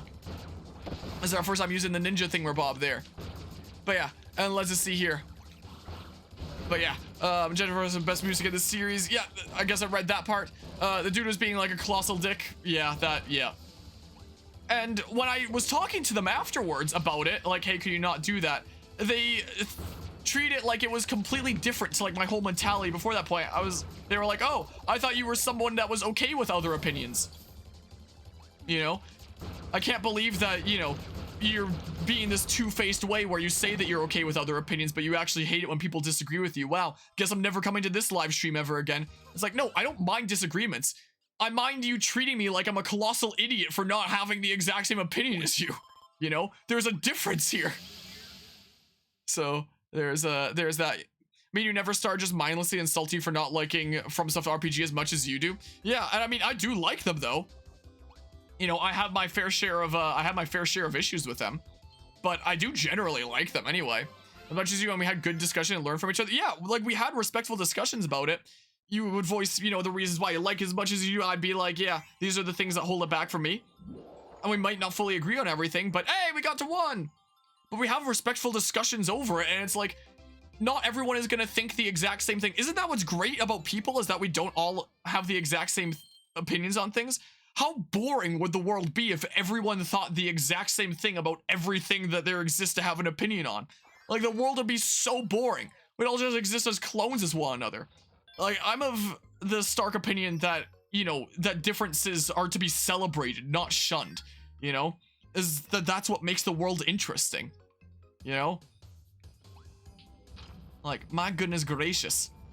Isn't difference awesome? Ro's evil because he thinks Pokemon is a game? That isn't a game, it's a way of life. Yeah, that you right there. I just have a feeling I'm probably gonna need fire. Most likely is usually when they give abilities here. Yeah. It's oh, I guess I can't just do that. He doesn't believe it's a way of life. So, time to villainize him. Yeah, there's where I use the fire and stuff. Yeah, what a wacky world we live in, huh? Oh, cake! Sweet! Sweet, man. Oh, what the heck? Oh, whatever, I don't need it. I don't need it anyway, it's fine. Bam. Oh, ah! My goodness gracious. Can I just, like... Whatever. Whatever, I guess. I don't need it. It's fine. Maybe I needed that other person's copy ability there. Might well have been the case. Away we go. Whoa. Oh, it bounces. Okay. I gotcha. It all makes sense now. I understand. I can see clearly now the rain is gone. Oh, I might want that in a hot second here. I might want to yoink this. And then maybe grab this. Yeah, so we can use that underwater, but we can't use things like fire underwater, I guess. Oh, dang it. Stab. Away we go. Whoa. My goodness gracious. Stabby stab. No! Nose! Okay, it's fine. Okay, it's fine here. Up we go. This is the way we go. Remember one time back in the day, you were part of a JoJo community and gave your opinion that Yusuke was your favorite protagonist in the series. And some guy was like, no, it's Jonathan, he's the best. I'm like, well, I'm giving my opinion, not saying a fact. He was like, no, Jonathan's the best. Eventually you gave up on that argument because apparently even as a teenager, you were too old for this shit. Yeah, that, yeah. Oh, did I lose my thing? Whoops. Kirby's such a chill series. We can just talk about the most real issues. Yeah. Well, like I was saying earlier this stream, I'm fairly certain when we were playing Kirby in the Forgotten Land, we ended up talking about the energy crisis. Where, again, because it's okay to have different opinions. My opinion on that is we should work towards completely renewable sources of energy, but that would take, like, you know, a long time to work towards to completely replace our infrastructure, stuff like that. So in the meantime, we should use nuclear. Because, you know, one of the biggest sources of energy nowadays is burning coal and natural gas, and the waste from that is going into the atmosphere that we all breathe. So it's not like nuclear is, you know, free of sin. It's not like it's, you know, a completely clean option like, you know, completely green energy. But, you know, when your two options are put the toxic waste in the air that all of us breathe, or put it in secure facilities underground in places that get like a millimeter of rainfall a year, which is really the lesser of two evils here. So, oh, but I'm immune to that with this anyway. So my personal stance to that is like, hey, let's work towards completely green energy. And in the meantime, while we're working at that, let's use nuclear in the meantime. You know, that sounds great to me. I probably need a fire down there. That's my controversial opinion on that.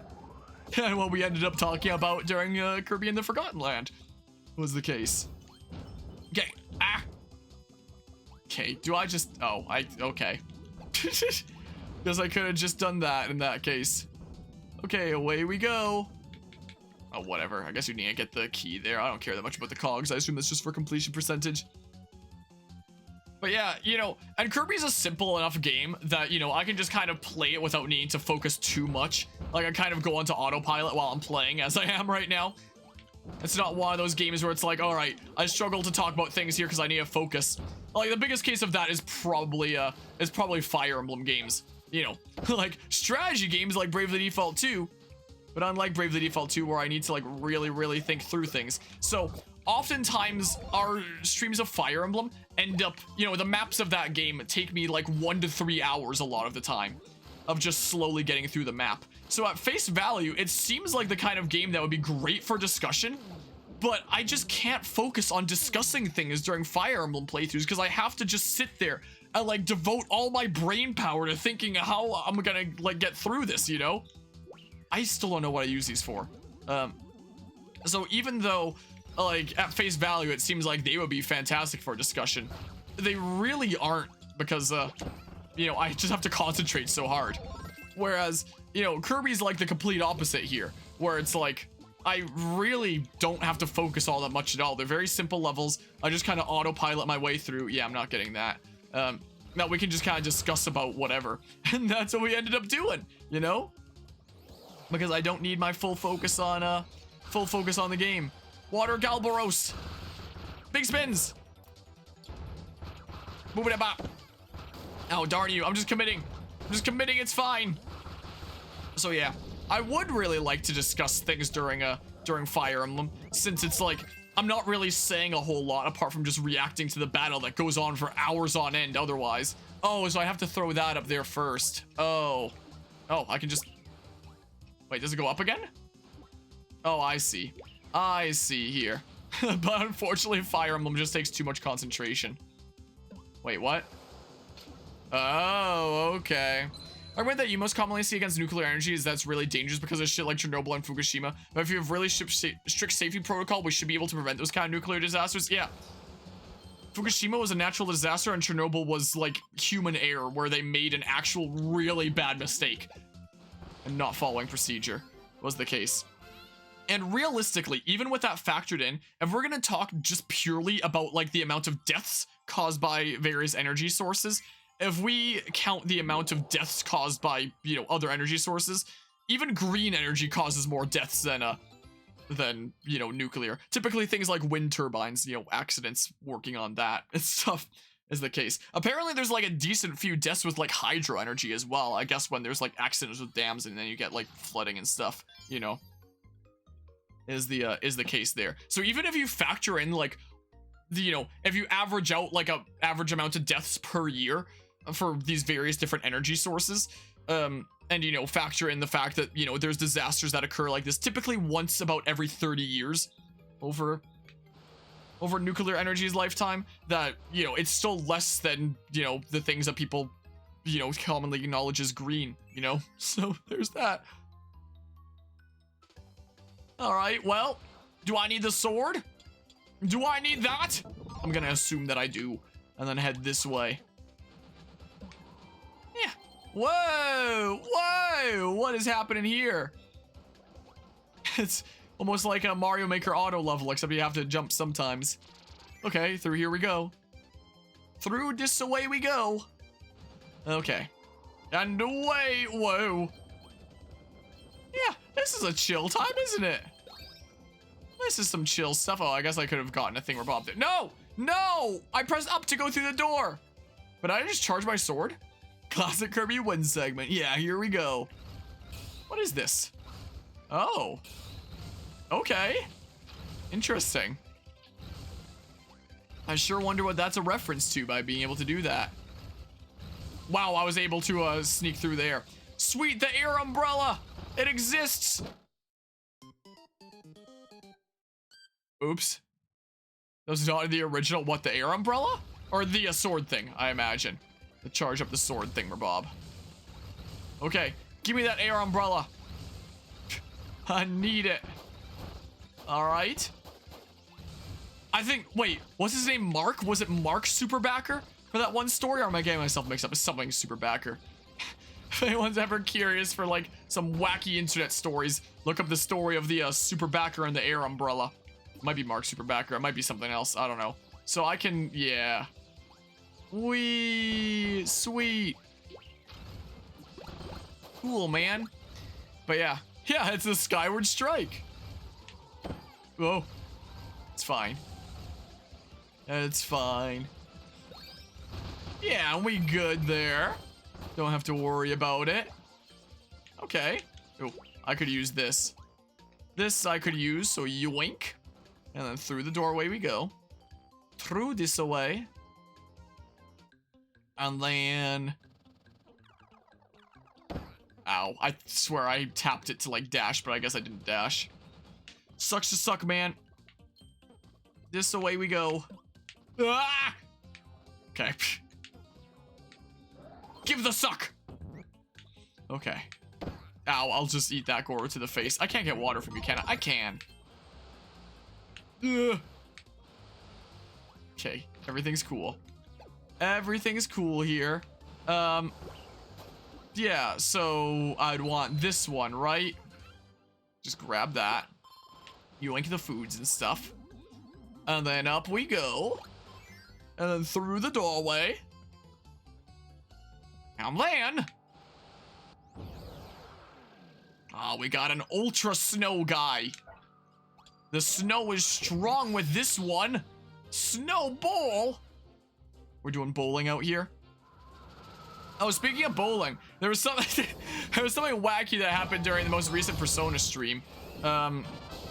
So, usually I try to be super on top of, everything that goes on in chat is the case.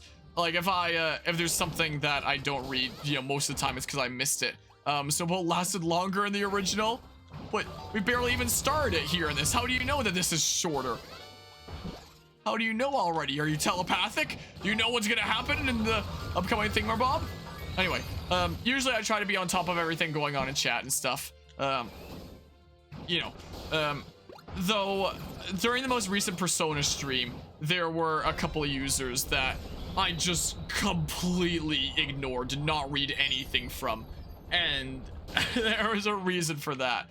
I feel like as the years have gone on through content creation, my tolerance for BS, I don't really tolerate it as much anymore. Like in my early days of content creation, I was just so happy to have any viewers at all that, they could be saying just about anything and I just go with the flow. And, that would oftentimes result in people pushing me around, having fun with the streams in their own way just by like screwing with me. And I'm not really all about that anymore, you know? It's not the kind of thing that I tolerate anymore. What is the thing, whereas it's a thing that I could have back in the day. During the most recent Persona stream, there were a couple of users that came in that I have not seen since the very early days of content creation for me, that were people that, you know, would just come in just to like screw with me, have a jab at, and have fun with me that way, you know, was the case. And they came in with exactly that intention, was the case. So thinking about bowling, for whatever reason, they would continue asking me to play Wii Bowling, and for some reason, I don't know why, and I would also say like other weird things. Sometimes during the Persona stream, they'd be like, oh, I'm just screwing you, but here's like a for real question, where it's a more serious question. And I looked at it and I debated like, should I answer this more serious thing? But I decided not to. And I'm kind of glad that I didn't, because the immediate next thing they asked was back to like screwing with me again. Confuse the hell out of you. Yeah, that was something that I kind of wanted to. I was debating about whether I was going to bring it up later that stream. I figured, yeah, maybe not, in case they're still lurking.Maybe I'll bring it up in the next Persona stream. Whoops. Wow, that sucks. Because, you know, I don't want to establish myself as somebody that doesn't react to things going on in chat, because that's not what I am. I'm the kind of person that likes having conversations with people and, you know, being on top of things.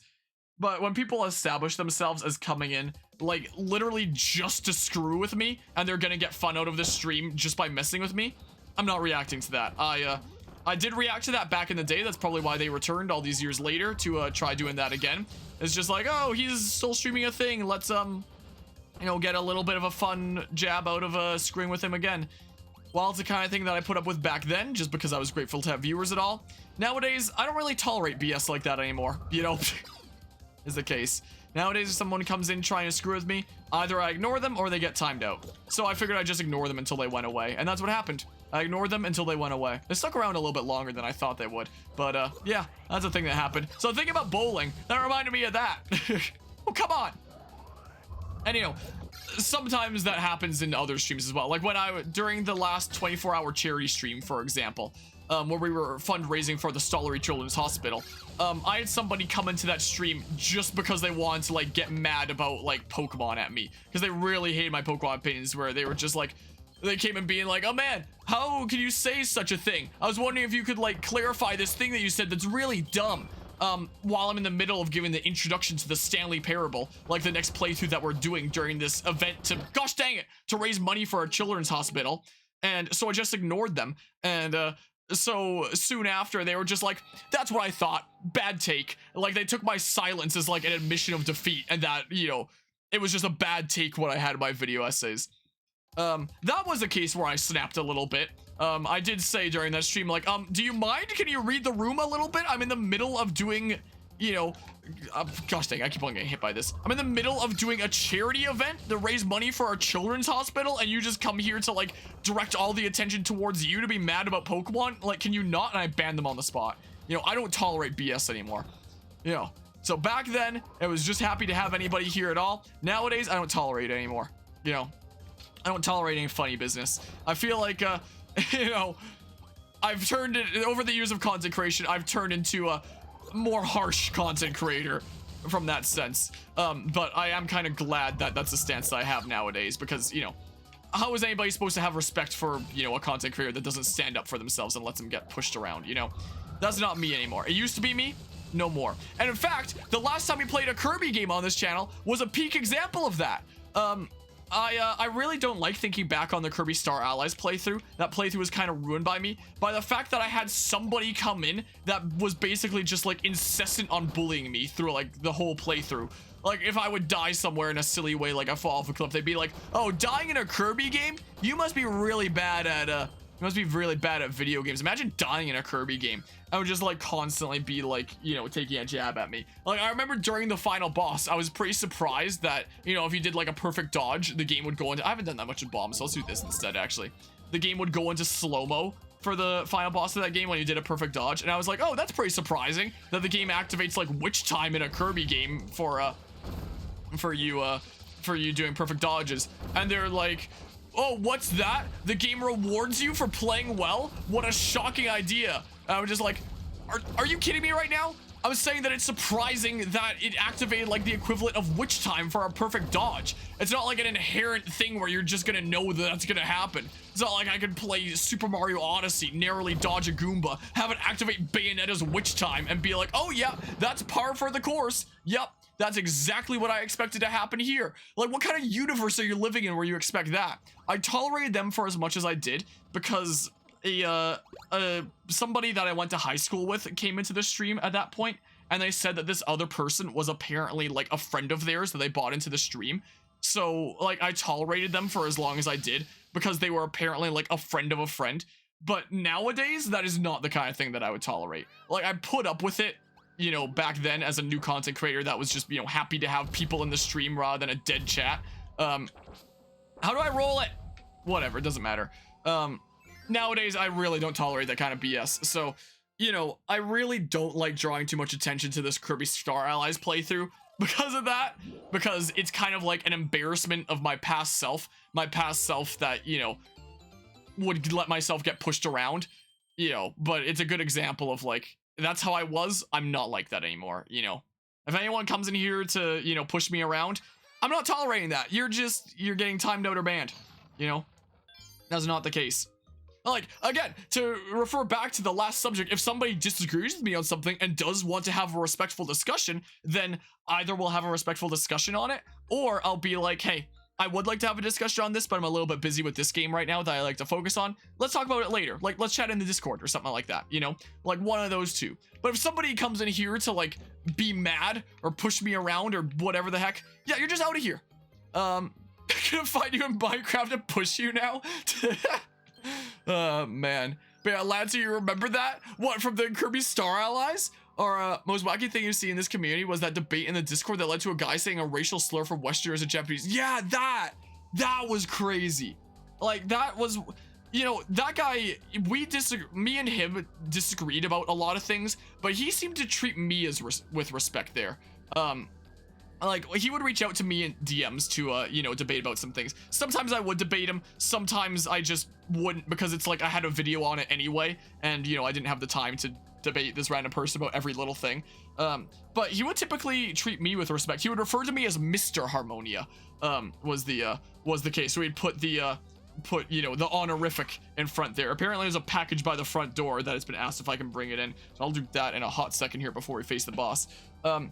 You know, so he would typically try to treat me with respect even when we disagreed. But the moment someone else disagreed, I remember it was Stone Sloth that he disagreed with there. And I read through the whole thing, and it seemed like Stone Sloth was treating things with, like, respect and like, hey, you know, we disagree with things here, but, you know, we can be respectful about this.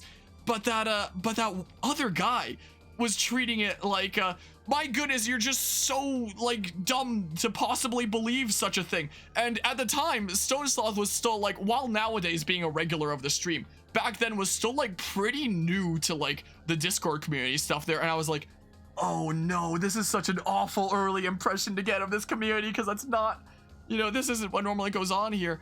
But that one guy was getting really, really drastic, and I don't remember what the word was, but I translate it, and it was like some sort of slur for like Americans, some sort of Japanese slur for Americans, where he was saying like, all you stupid Americans are all the same, or something like that, believing all this nonsense. And I was going to ban them from the server, but they already left.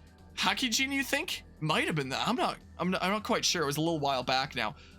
But they left themselves, so I had to Google like, how do you ban somebody who you know, has already left, and I found out and I banned them from the server. So probably not gonna be seeing them again anymore. I think I saw them in a comment on one of my videos a little bit after that, to which I didn't reply to them, being like, yeah, I'm not interacting with you anymore, my dude. You threw a freaking tantrum in the server and then left because you got so mad that someone said something about Pokemon here that really wasn't all that outlandish in my opinion. You know, I was typically, that's the side that I was agreeing with there. I was like, oh man, what am I gonna do about this situation? And I just kind of posted in that channel being like, yeah, I'm gonna have like, you know, I'm gonna have a stern talk about this. I want to clarify that in a server we don't tolerate that kind of thing. But the person that I was gonna have a stern talk to, like, dipped from the server anyway. So it's like, oh, well, I guess I'm not giving him a stern talk to. I'm just banning him and he's not showing up again. So there was that. Anyway, I'll be back in like a minute here. Maybe the package is my 3D printing filament, or What if it's Octopath Traveler 2? What if it actually arrived the day that it was supposed to, like, on release date? It might be something that my family had ordered, but if it's something from me, it's either 3D printing filament or Octopath Traveler 2. Let's go find out. Yeah, enjoy chat in the meantime. Don't throw a riot.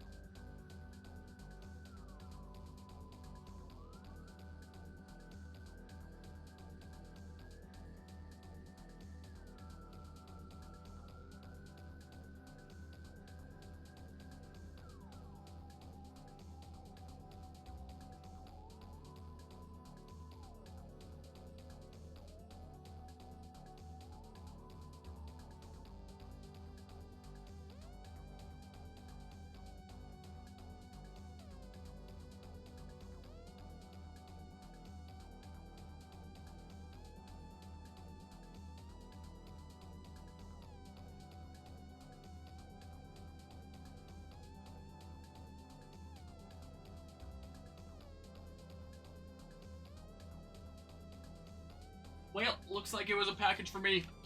It's my 3D printing filament. Where the heck do I put this? I'll just put it in front of the 3D printer for now. Ugh. This is what I shall do. Sounds fine enough there. I was kind of I just got an email saying like the Thingamabob has been delivered. Cool. I was kind of hoping it'd be Octopath Traveler 2. I wasn't really in a rush to get the 3D printing filament. Could just receive that, you know, whenever I receive it. And my goodness, freaking jump scare! I certainly was not expecting the Spanish Inquisition right as I sit back down at my desk again. Holy crap. Cedo raided with a party of 4. How did the Streaminess Stream go? Welcome everybody from Cedo's Streaminess Stream. We're playing some Kirby, not Star Allies, almost said Kirby Star Allies. Some Kirby's Return to Dreamland Deluxe out here. Just came out today along with a couple other games that we're gonna be playing. It's a remake of that game from the Wii. I've never played it before, so I'm going into it blind, and it's been a chill time so far. We've been talking about some pretty serious things during Kirby, like the energy crisis and opinions on video games online and stuff like that.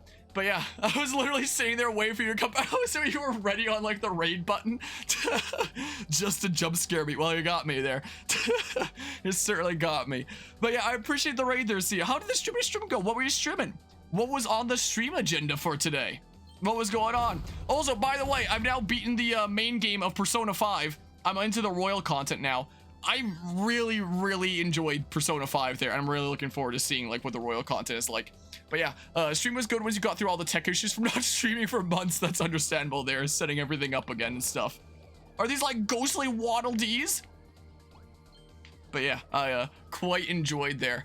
But yeah, let's just see here. Like the guy too was not expecting to go full racial slur on so stuff like that. Yeah, I wasn't either. Yeah, this is the conversation that we were kind of having just before that BRB break is a situation in the server a while back when somebody started dropping racial slurs over opinions on Pokemon. That was the thing that happened. Man, the internet's a weird place sometimes, isn't it? But yeah, and the thing they were arguing about was the person who said the slur was saying that Legends Arceus was the Sinnoh remix and not BDSP. Yeah, it was just like classification. It wasn't even whether the games were like good or bad or anything like that. It was just on like the classification of them that they got that heated about. It was so weird. Such a strange thing, Bob. There, we're just having an intense conversation and reflecting on the times that somebody said a slur. Yeah, there was that. My goodness gracious. Man, I was playing some Monster Hunter Rise. Nice since you really need to play. Slash was itching to play for a while. Gotcha there. I could never get into Monster Hunter myself, but I have a cousin who's like really into Monster Hunter himself. I'm sure he's played a massive ton of that. Those are the ghosts of all the Waddle Dees you killed. Oh man, they're coming back to haunt me. All the Waddle Dees that got punished, quote unquote. I was trying to avoid that one there to not punish. Wow, what a dodge, huh? You live after that. Holy crap. Ow, he poked me. I'm getting that spear there. Yeah, you mean punished. This game doesn't say killed, it's punished. Correction. We can't use words like killed in Kirby, even though we're doing some pretty drastic things out here, you know? We can't possibly have that. Whoa. Hey, a voucher thingamabob. One of those. Sweet. I don't care about that door. No. Well, maybe I should have dipped into the earlier one after. Oops. Well, sucks to suck. Well, this time's the time. This time's the time, right? Punished. Well, but yeah, punished kill means the same thing if the society you live in is authoritarian enough. I guess that's the kind of society that Kirby lives in that a case. Must well be poke. And then we grab this. I still don't think I'm gonna want to dip into that door. I don't think it's super high on the priority list here. You know, I was just planning on doing maybe like the first half of the main game for this stream, but we're at the tail end of World 4 here, and I believe it goes up to 5. So like, should we just beat the main game in like the one sitting here at this rate? I mean, may as well. And then showcase the mini games and Megalore epilogue another time. Or something or other. No. Dang. Ah, well. Hey, it's the new ability. It's that new one. Give to me the mecha. Okay. That's the way we go. Also, I thought that this was like the boss thingamabob, but I guess it's just another level? It's the case, Kim, so I'm gonna need a key for that. Can't go down there. So the key's gotta be from here. Ah, my eye. But yeah, if it were Octopath that I received there, I totally would have done some Metroid Prime Remastered and then Octopath Traveler 2 later tonight. But I guess it's just Metroid Prime Remastered. Oh, crap. Oh, whatever, I guess. My, oh my. Well, what other things to chat about here? I guess in terms of, you know, following up with that topic of people getting really, really drastic and my different stance nowadays of, you know, not really tolerating that anymore as a difference to back when. 5 volts, do we tell them? No, don't, not something like this. I could always stop after World 4 potentially, because we have been going for a little while with this. Ow, crap. Is the case, and then do however much ends up being left. Snowman. One of the really crazy instances back in like the early content creation days. This is back when I was primarily a Smash 4 viewer game streamer. So this was still like the beginning of 2018. I got, you know, a small community of regulars that, you know, none of which are around anymore. That, you know, actually, wait, there's one technically, the one Chill Dudo that's still around. But, you know, almost all of which aren't really around anymore. Because they just came to like play Smash Bros against me. That's the whole reason that they came to my stream, was just to play Smash. I don't think that these actually burn out, but just in case. And sometimes we would do some other multiplayer games for fun. Like sometimes we would do some Jackbox games with Quiplash. Oh, that was close. But now I don't have a candle. And one of the this was a how do I best lead into this? We were doing Quiplash one day, and I actually got a raid from Otofu, the streamer that, you know, inspired me to kind of start with Twitch in the first place, who nowadays is, you know, one of the biggest Dead by Daylight streamers, and you know, back then had gotten raids from him a couple times, and that was one of the days where that happened. We were doing some Quiplash, and he joined in, and it was a fun, chill time, and one of the because in Quiplash you can type in just about anything for your entries. One of my regulars there dropped the N-bomb, and I didn't have like the requires Twitch verification on at the time. Like, it was just anyone could enter like any username. You didn't have to verify yourself as a Twitch user, which meant that I didn't know who it was at first. I just knew that somebody had done that. And it was like, well, somebody's done this, who the heck was it? And, alright, so this is gotta be like the boss stage then. Yeah, boss stage. So this is one more level here. Smell slur. And, I did eventually find out who it was, and I ended talking to them about it. And, you know, what a stream to drop that after, you know, getting a raid from, you know, the guy that got me into Twitch streaming in the first place. Like, wow. So that was one heck of a situation. But like I said, in the early days of content creation, I was just kind of grateful to, hey, look, sand's up there as a secret thingamabob. Let's go for sand then. I was just kind of grateful to have people around it all, and I was a lot more lenient with people's BS. So I had like a serious talk with them being like, hey, don't do that ever again or there'll be serious consequences. So, you know, I gave them a warning. Nowadays, that would be an instant ban. You know, like I would not, you know, that would not be a thingamabob where there's questions asked. You know, if we end up talking about after and you make like, you know, the most amazing argument ever, you pull out like a Saul Goodman to like justify yourself, you know, and then maybe, but you know, I can't imagine what kind of argument you would be able to make for something like that. Like,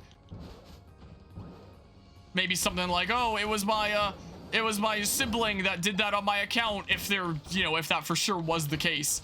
But even then, I'd be like, I'd raise an eyebrow at that. I feel like people that would say that would, you know, it would have just been them and they'd just be lying. Most likely, I don't know. Luckily, it's a situation we haven't run into since then. But yeah, in terms of like the difference with my stance of like tolerating people then compared to now, back then I had just, you know, given a warning because, you know, again, I was just grateful to have anyone around at all. And I was like, I don't want to lose people, so let's just give a warning. And that's what I did. But, you know, the fact that that's, you know, the stance that I took back then is kind of cringy to current me, you know, because Kirby, Kamehameha, because Kirby would have just banned right there. You know, you've been around here a while playing Smash Bros against me, doesn't matter. You do that, you're out of here. You know, I don't have as much of a tolerance for BS anymore. Is the thing. So yeah, that's another wacky thing that happened back when that you know, is a chief example of like the stark contrast between me back then compared to now as like a content creator. My goodness, we keep on falling here. But yeah, let's just see here. Remember when you played Quiplash with Marv Braver Arcade when we get constantly bombarded by randos who spam slows? Yeah, that's why you need like Twitch verification in that, so you can see like, so that the people playing in game there, it shows their Twitch username, so that you know if somebody does that, you know who to ban, you know, is the case. And ever since then, anytime I ever played like any Jackbox games on stream ever, I would always require Twitch verification from there. Like, I learned my lesson from that, you know. Now I always require Twitch verification. Oh, the chat was off. Oh, oops. But yeah, Your Honor, I was memeing, therefore, okay. Yeah, wouldn't be that. Wouldn't be able to get the cut. A boss of one big DBZ reference with the Kamehameha there. You got a warning once because you didn't understand stream etiquette at the time, but you learned. Yeah, like, usually for a lot of matters, you know, I typically try to be pretty lenient. Well, it depends on what it is. Depends on how serious things are, you know. It depends on if somebody had bad intentions, is probably the best way to put it. You know, if somebody comes in here clearly with bad intentions, you know, then that is no questions asked, just like a ban on the spot, like get them out of here. But if it is someone that is genuinely, you know, not trying to be like a problem or anything like that, but just, you know, gets a certain way that, you know, maybe they shouldn't, they're like let's say I'm in the middle of playing Kirby and somebody comes into the stream just because they want to ramble about how much they friggin' love Peggle. Let's turn this whole stream into like talk about Peggle. And it's like, you know, sometimes stream discussions do get to wacky subjects, but if someone comes in here specifically because they want to redirect the entire stream to like some other subject, I'll just be like, hey, can we maybe not? I'm trying to do this right now. This is the thing that I'm currently focused on, you know. So there's cases like that where if someone's, you know, messing with the atmosphere, but, you know, clearly isn't doing so for malicious reasons, then, you know, then I'll just say like, hey, can we maybe not? We can save it for later. But, you know, not right now because I'm trying to focus on this. Then it's like, okay, fine, move on. You know, but if someone's coming in here to you know, specifically cause trouble. This was during an Assassin's Creed 4 stream. I remember I mentioned that I like Xenoblade Chronicles 2, and that was the last switch for somebody that was tuning at the time. And somebody like devoted their entire time in the rest of that stream to, you know, going on and on and on about why Xenoblade Chronicles 2 is such garbage and how could anyone like that. And I was like, dude, can you not? I'm trying to stream Assassin's Creed 4 here, you know? Can we just like chill out? You know, have a chill pill. I think I just gave them a warning rather than, you know, ban. Because if you ban over something like that, then everyone else is gonna be like, oh, he's banning over things like that, and then it becomes an atmosphere of fear, you know. So I wouldn't, you know, do that over things like that. I'd just be like, hey, can we maybe not? But I don't think that person ever came to the stream again. I think they found out that I liked Xenoblade Chronicles 2, and then they kind of denounced me and never showed up again. So there's that. Yeah, Giant Monkey goes Super Saiyan, has a Kai Blast attack. Someone on the design team was a huge GBZ fan. But yeah, I mean, Peggle's good, but if we but we don't redirect it because of it, you know, ironically love Peggle. You want to start talking about Peggle next? Should we redirect to this now? Since we're talking about all sorts of things. Kirby, you've done it. My Star Cutter finally has its emblem back. Oh, joy is glorious. I haven't played Peggle in forever though, so I don't remember too much about it. There's only one missing part left to find. And remember, once the lore is up and running, I'll take you to visit my home. Crashing here on your planet, meeting you. Somehow, despite what an ordeal this has turned into, it's been worth it. Well, I guess if we're going to your home, then there is like another world in that sense there. And get farther help and for being such a cool dude. Wait, does it say on the box thingamabob here? Kirby's back in a beloved adventure gone deluxe. Help the mysterious Megalore fix his broken ship. All modes support 4 players, 10 sub-games, Megalore, epilogue, super abilities, copy abilities, okay. Well, there's gonna be World 5, and then there's gonna be like Megalore's home, I assume, and stuff.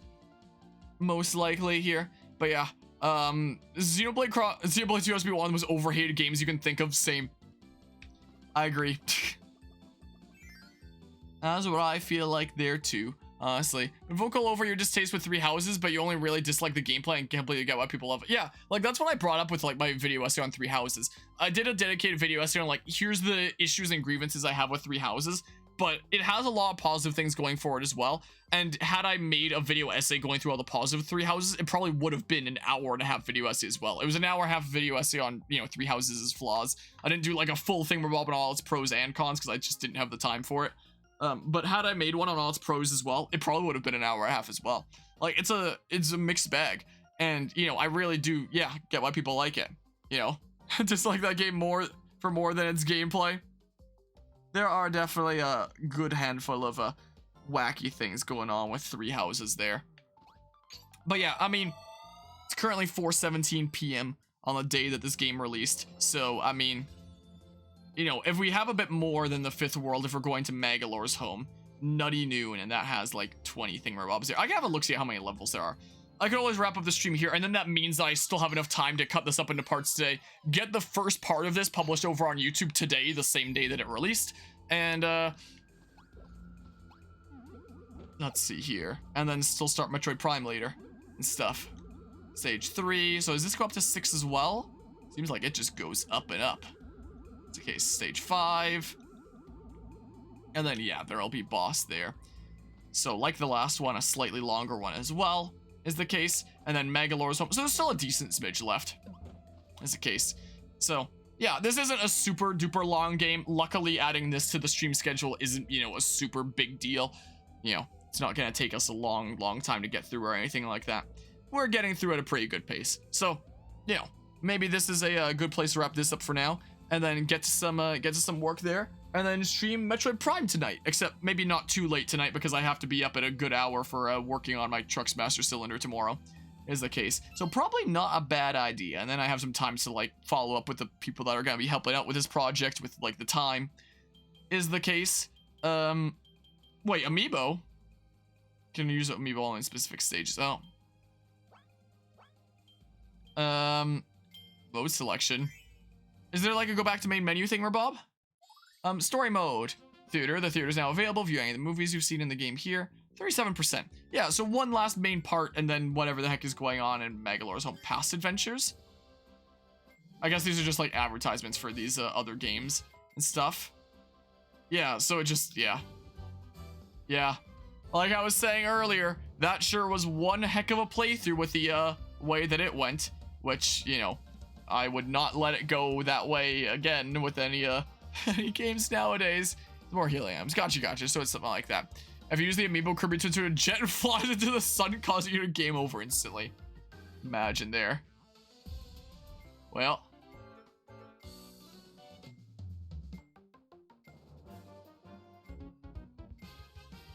Yeah, I played these ones on the channel. And these are actually the only Kirby games from these ones here that I played.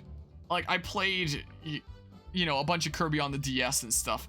I never really touched Kirby on the 3DS, Wii U, or anything like that there. Even, you know, the home console Wii stuff apart from that collection. So, I haven't actually played any of these before. This is the case. Maybe one day on the channel as we go through things. Do things in Merry Magoland. Yeah, so you can go right there if you just want to play, you know, mini games with people and stuff, I guess. Wait, what are control settings? Can you change your keybinds? Oh. Oh. I might have preferred that, but now I'm used to Type A. Is the case.